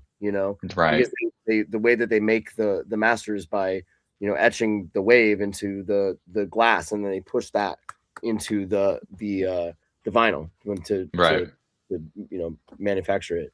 But I don't know enough about how they make different masters for vinyl sonically. Right. But yes, there's less low end for sure. Yeah, for sure. But Mineral Slim says they attach metadata and make sure it works across multiple speaker types. That's okay. I do know that it's true that they do attach metadata, whatever that means. But yeah. Well, isn't there a thing now, like with Spotify and YouTube, like if you have a really loud master, like they'll governor it down, correct? Yeah. So Spotify like negative 14 loofs. Yeah. And Apple's different, So yeah, and it compresses it. So you don't want it to be much more than that because it's going to be slammed down from whatever you turn it in, Right. So there's like a lot of mastering engineers do like the mastered for iTunes thing, So you have your master that you're going to send your 1644.1 that you're going to send to the CD manufacturer. You have your master for your vinyl. Then you have your master that's supposed to go on Spotify and Apple Music, Right. Mm-hmm. That makes sense because if it was just one all uniform, it probably would sound like shit on streaming. Totally. Yeah. That's cool. So what else? Let's see. Looking for. I just pulled up the chat. Yeah, I'm just looking for other questions. There's a question here. I wonder what Dave has to say about those early 73 point-to-point Marshalls. There cannot be many for sure. Nothing was really point to point in a Marshall. That's an incorrect way of putting it. It was on a turret board. Yeah, I mean those are fantastic. I mean that's what because the circuit boards that came right after that from Marshall are the worst piles of shit you've ever experienced in your life.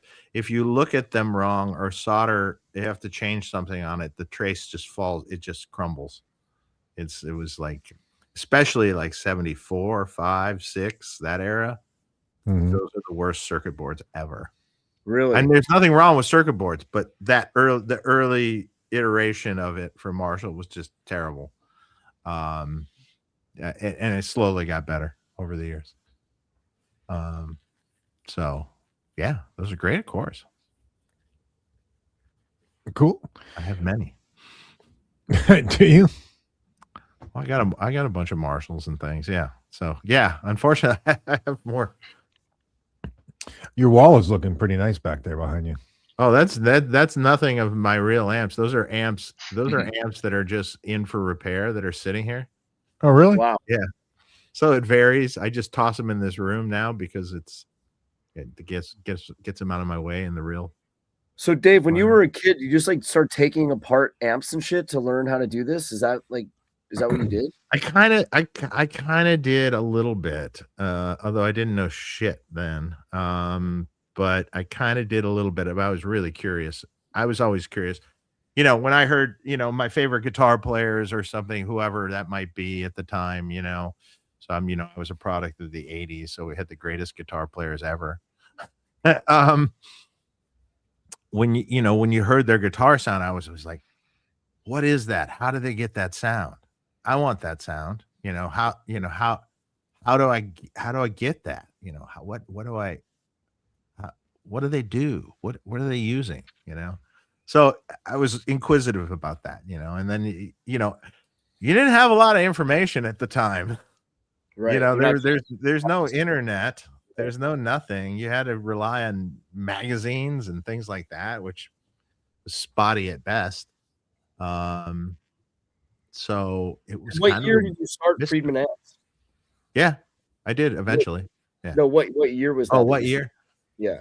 Well, I was so that whole history. So I'm do a really quick synopsis of this.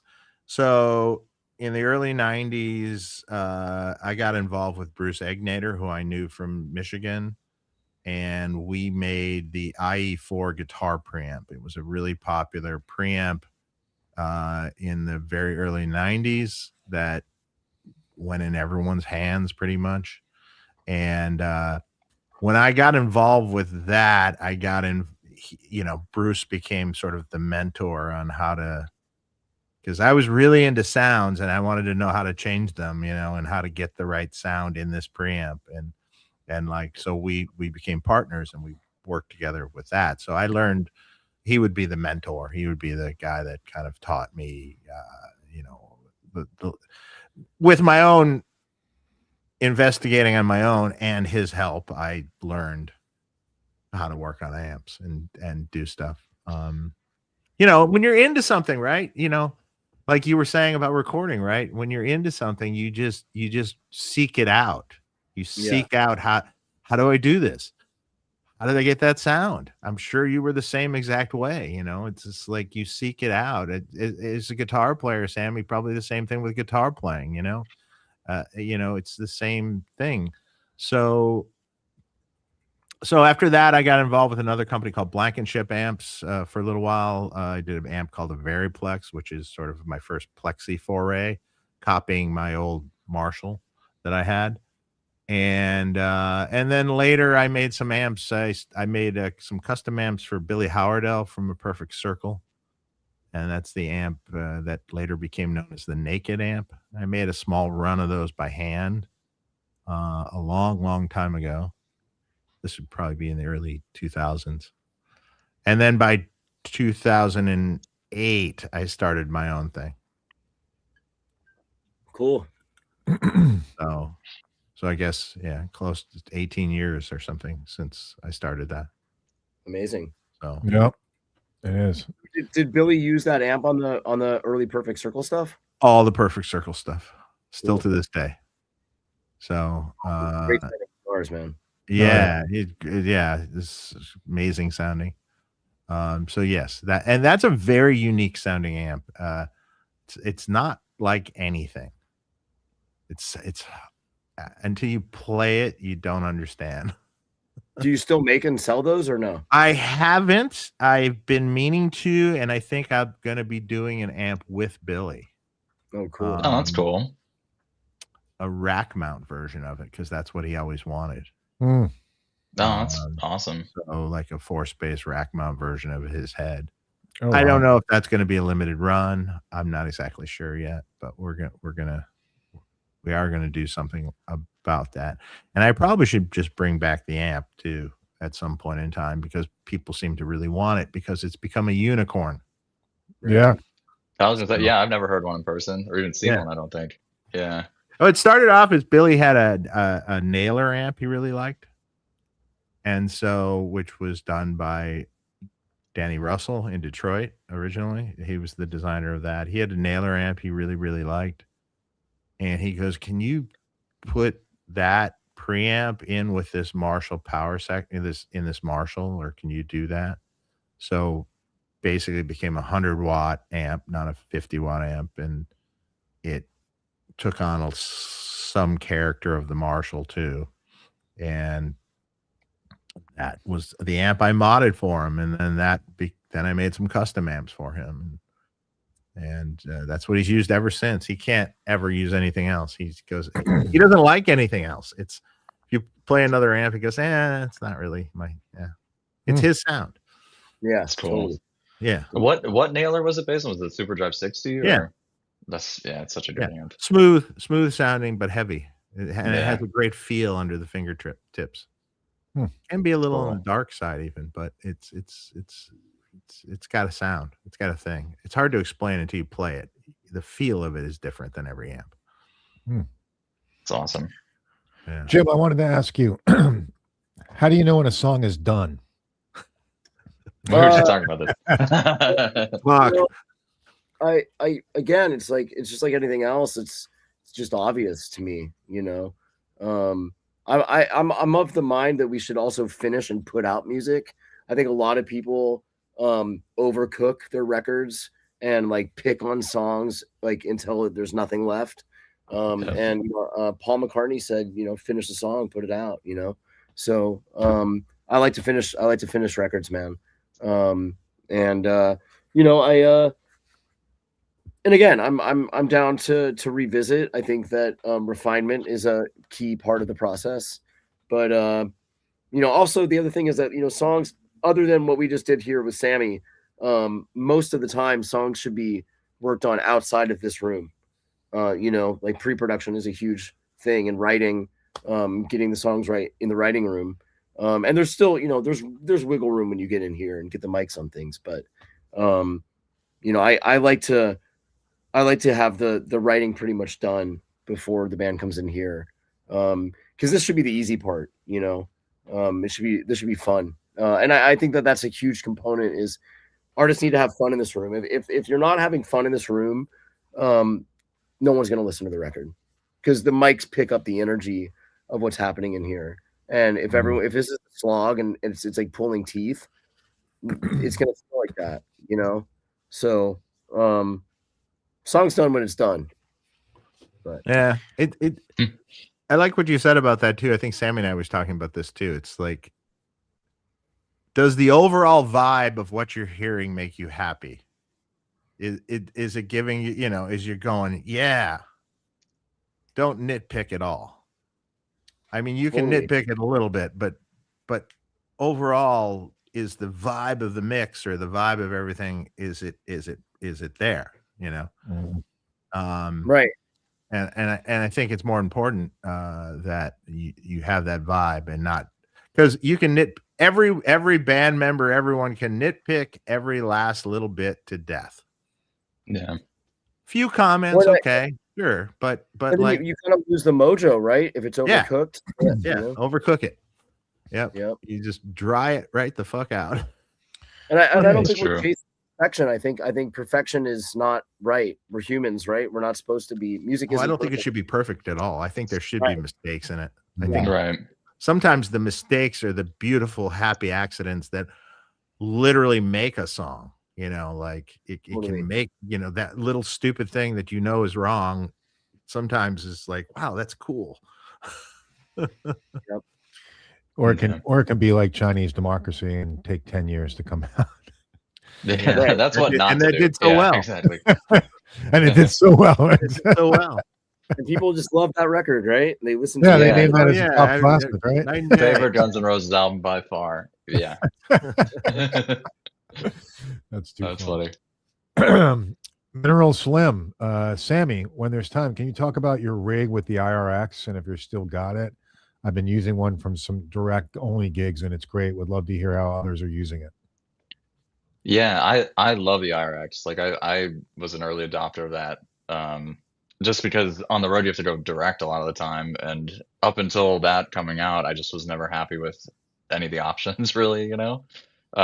Especially for amp modeling. But I use it just in conjunction with a quad cortex, and I had that at Gym Studio. We were using it. Um, but I run it in the loop of the quad cortex, so I use the quad cortex just for effects. So what's nice about that when you run it in the loop is you can have stuff before the IRX and then after. So it's kind of like having effects in the effects loop, essentially. But that it sounds great. Like I've gotten so many compliments on that, and especially it's for me. It's always been hard to get like a giant sound going direct when you have to. But yeah, that's definitely the best option for sure. I have the IRD too, which is a different sound, but equally as cool. Awesome. Yeah, that's great. Stephen Douglas asked, so the Marsha came after the Naked? Technically, yes. I made some custom Naked amps right after I made the ones for Billy. For most of them went to Japan at the time, but there's not many of those handmade ones out there. I mean, when I say handmade, I mean every hole on the chassis was drilled by hand. That's cool. I mean, like every last little thing was done by hand. Wow. Thank God I don't have to do that anymore.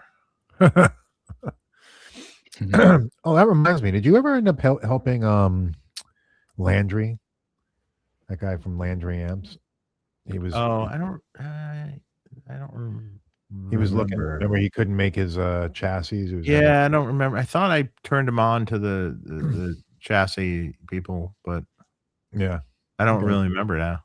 It's been so long. Yeah, you just mentioned it because I popped in my brain there. Toys in the Attic. What's going on? Hey guys, Dave, I bought yet another 69 1992 Super Bass, and for some reason, smoke is coming when turning on the power. OG caps. Could it be the switch itself, or maybe it's time for some new? Oh man, hard to say. It could be anything. I mean, it could even be your power transformer. Ooh, that's bad. Ugh. But it might be something simple. So it's hard, without seeing it, impossible to tell you. He said, additional info: smoke coming when turning the power switch on without even touching the standby switch. Well, where's the smoke coming from? That's the question. So, I mean, that potentially could be a power transformer, or it could be an arced switch. Maybe. It's the Ace Frehley model. That so it's hard to say. I mean, I have in those era amps replaced several power transformers over the years. Oh, you'll know if it keeps going, it's going to smell really good. It's awful. I've blown some transformers in the past. Yeah, it's awful. It's just the worst smell ever. Oh wow. Mineral Slim says, dude, think I'm going to do this with the Helix Stomp XL and the IRX. Good to know. Thank you. And yeah, it'll work. You can totally do that. Yeah, put it in the loop, and you use the IRX. You just use out the balance. Okay, there's a couple ways you could do this. So the simple way, like Sammy's doing, is you just use for the IRs and everything, you're using the IRX. So you just literally put it in a loop. 2 mono cables. Don't worry about use 2 mono cables. That's it. The balanced out goes back in. You turn any cabinet emulation or IRs off in the Helix. So you don't have any of that stuff. And then you have the same idea. It can control, and that'll be able to control the IRX via MIDI too, the channel switching and everything on that. So yeah, you can totally do that and it'll work great. It's honestly, it's just a really good option. Like before I had the Quad Cortex, I was just using the little Boss. You turned me on to it, Dave, the MS3. That works too. Yeah, that worked. That worked amazing because the Boss can do the MIDI switching for the channels as well. But that's simpler than the Quad Cortex, but it sounded pretty. The real tone of it's in the IRX, you know.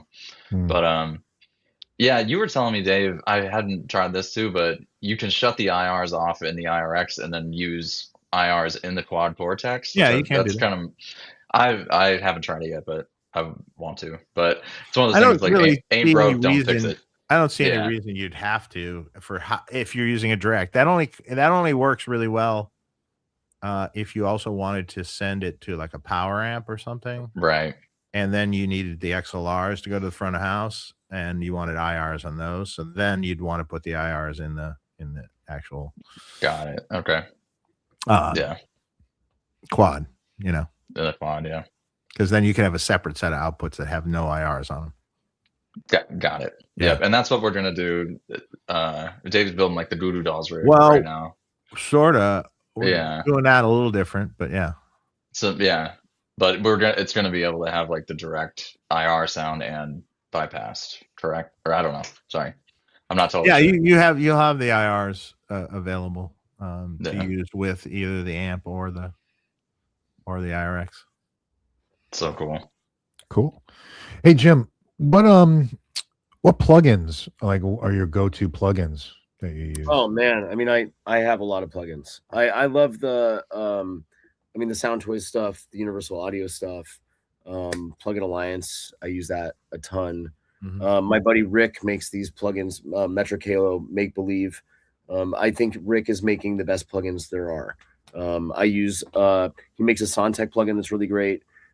He makes, I mean, you guys should just check it out. Make Believe Studios is the name of the company. I use the Baby Audio stuff. I use yeah, I mean, Plugin Alliance really, and Universal Audio, and the Make Believe stuff are kind of my three major go-to plugins. Jim, what was that one? What is the plugin I was asking you about? It's like the spreader that you put on guitars, because that's insane sounding. The Midside by Good Hurts. That's my that's what I use for midside spread stuff. Yeah, that sounded really good, especially on like the heavy rhythms and stuff. Yeah, that's cool. Yeah, there's so many plugins out there. I mean, it's amazing. Yeah. Dave, did I see you were coming out with more plugins or from Brainworks or? Not right now, but eventually we will be. Okay. Yeah, for some reason, maybe I saw some ads that they were just promoting. Maybe. Yeah, but it was just scrolling through, doing the death scroll, and I think I saw it somewhere. You see so many things in the death scrolls. I know. It's like the only thing you see is people trying to sell you something. Oh, there's so much of that. You're like, what's that product? And as soon as you click on that, then you're doomed because now you're only going to get those products and you're scrolling. Too funny. Yeah. Yeah.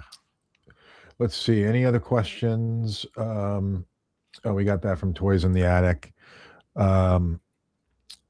So what's next on the plate, Jim? Well, I'm got to wrap up this Everclear record that I started last week. The guys are out doing their weekend run of shows, and then Art's going to come back and do some vocals and some overdubs. The Return to Dust guys are dropping Heya on the 17th, which is a really sick cover. I'm really happy with that. And the Identity Crisis record comes out as well. Its next song is called Destination, but we're rolling an EP. Try to go catch Return to Dust on tour with Identity Crisis. They're doing like a run of 10 shows all in the South. They're just kind of like heading west on the 10, and then or heading east on the 10, excuse me. And then they're with the Youngblood. And yeah, always cooking, always making records, man. I'm really excited about Sammy's record. We're just trying to find the right home for it and the right plan. And I'm sure we'll start dropping songs pretty soon. I think it's really great, Sammy. I mean, I loved your previous records, but I think this is a cool turn, you know. Oh man, yeah, I love working with you, man. Yeah, I'm so excited for everybody to hear it. Like, it sounds totally different than anything I've ever done in the past, but in like the best way possible. Like, I'm Yeah, super Mark, proud I of don't it, know if so I have your email, but make sure I get I'll it. send it to him. Yeah, cool. Send. Yeah, it's worth listening to, man. Dude, I some of out on it. some of the sounds you pulled up, the guitar sounds alone are just like, oh my God, just gigantic.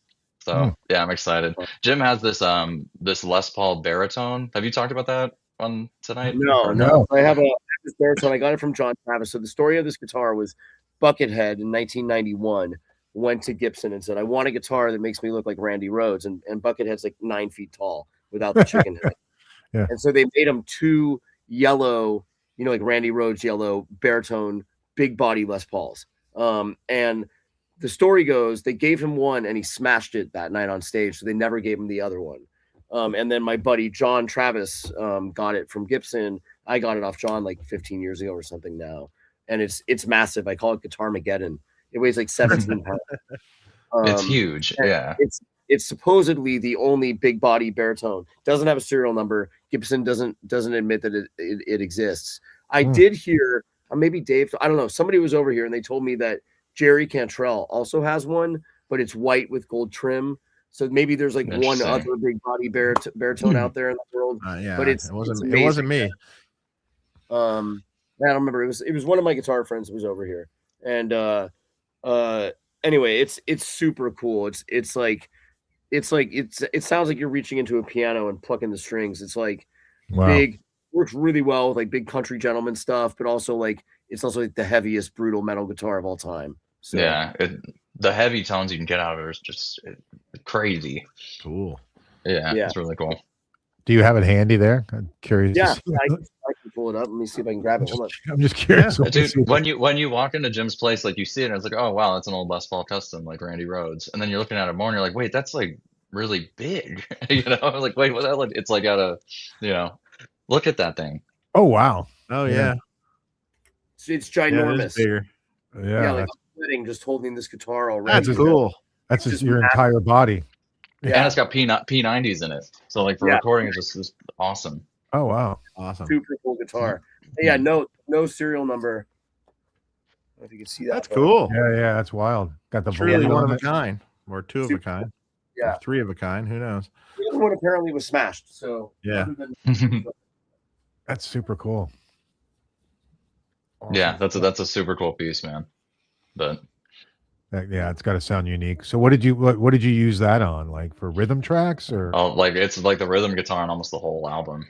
Yeah, we did it on one song, and then it was like, oh man, that's so good, you know. So it's like once you get something like that, you kind of just gotta stick with it. At least that's my approach. So yeah, and it's got like a really unique thing to it too. It kind of like I mentioned, like with the fretless bass, like whenever you get a concept, it's cool to kind of hone in on it and stick with it. So yeah, that's on like pretty much all the songs on the new record. That's awesome. Cool. Yeah, the other thing I wanted to ask you, Jim, you mentioned earlier about doing bass going DI, you know, and pedals, and not recording it with a mic and everything. Just out of curious, why is this just?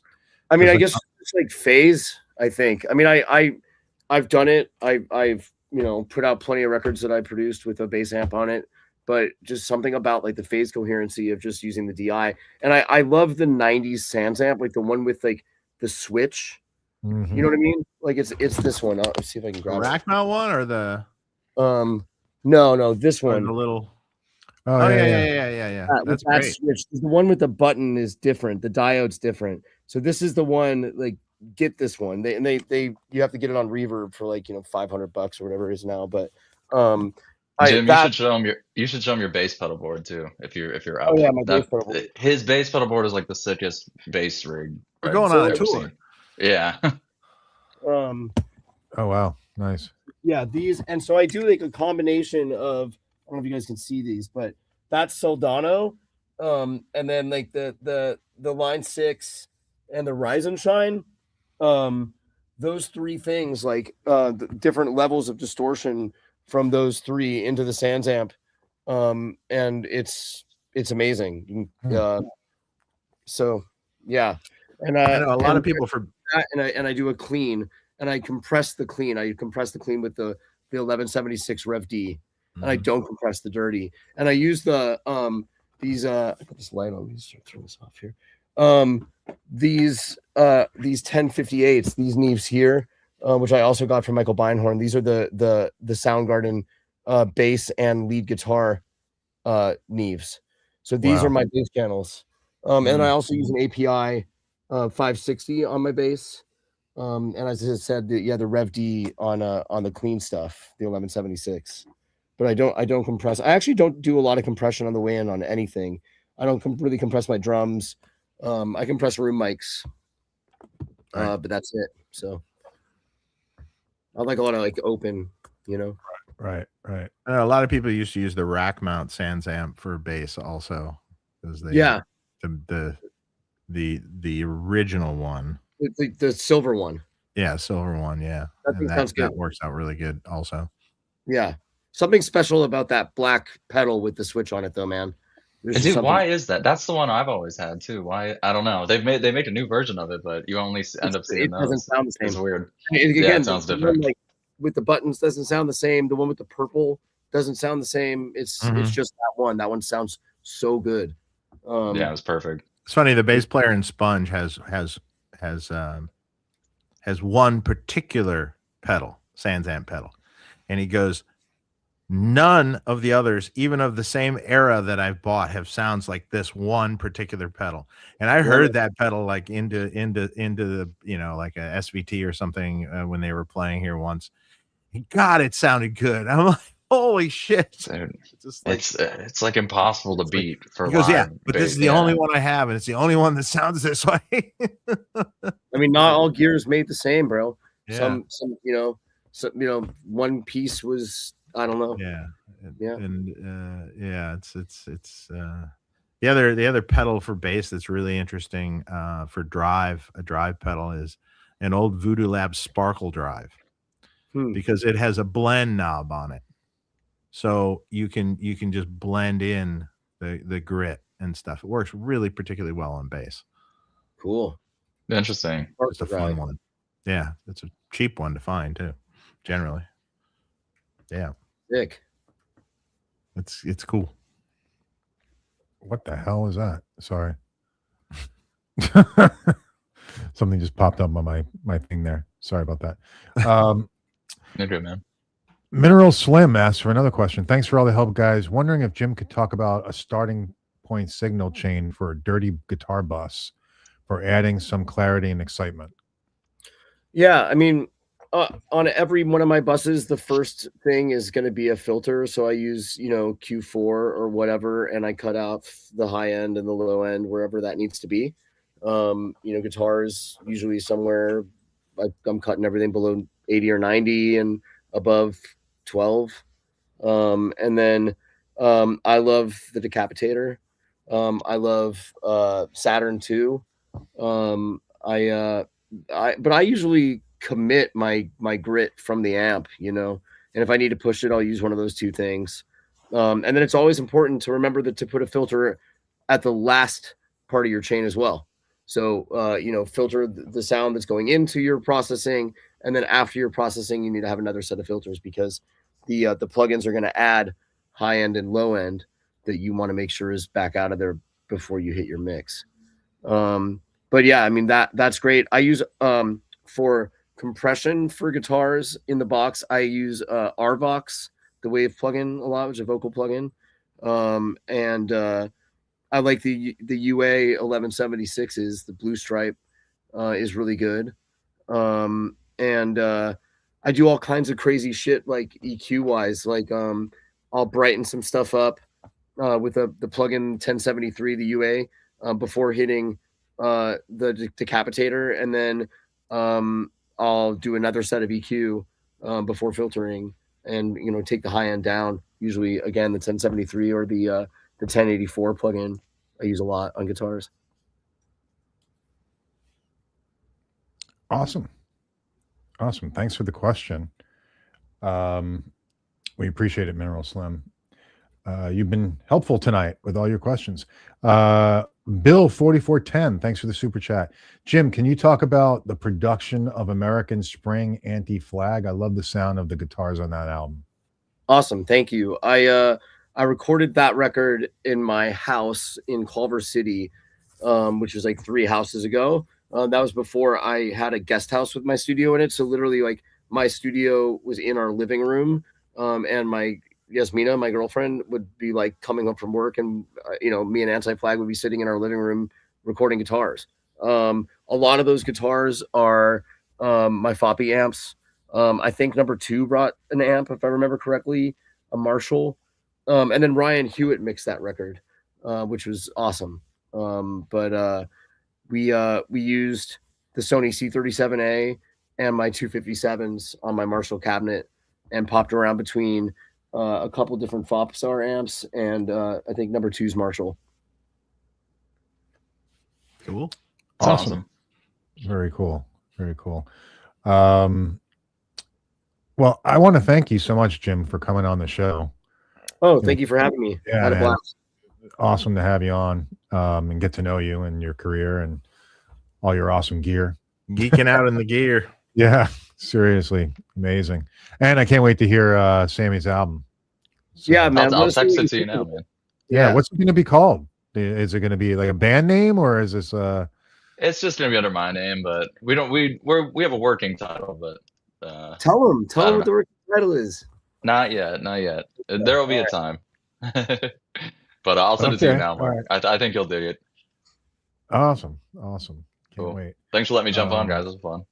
Yeah, always, man. I'm looking forward to seeing you in August. I know it's a while from now, but when you get down here. Oh yeah. What's that? I said, oh yeah, for sure. Oh yeah, can't wait. Well, Jim, thanks so much. Everybody, we don't have any. Wait, do we have anything lined up, Dave, for the following 24th? Rick Skillman. Rick Skillman, that's right. Okay, so he's lined up from Eminence. Yeah. Rick's awesome. He just sent me some speakers. I got to check them out. I can't wait. I have so many speakers he sent me, and he sent me more recently, and I'm like, what am I going to do with all these speakers? He wants you to try them out. Yeah, I might have a speaker sales. He wants you to put them in your amps. That's what he wants you to do. No, I know. I know what he wants. So that's cool. Well, everybody, thank you so much for checking out the show. We really appreciate it. Make sure you hit subscribe, click the bell, and we'll be back on the 24th. And then when are you leaving for Japan? 26th. Oh, Jesus. Okay. Awesome. Well, we'll talk. Jim, just hang on while we say goodbye. All right. Well, offline. Yep. And you too, Sammy. All right. Everybody have a great weekend. We'll talk to you. See you guys.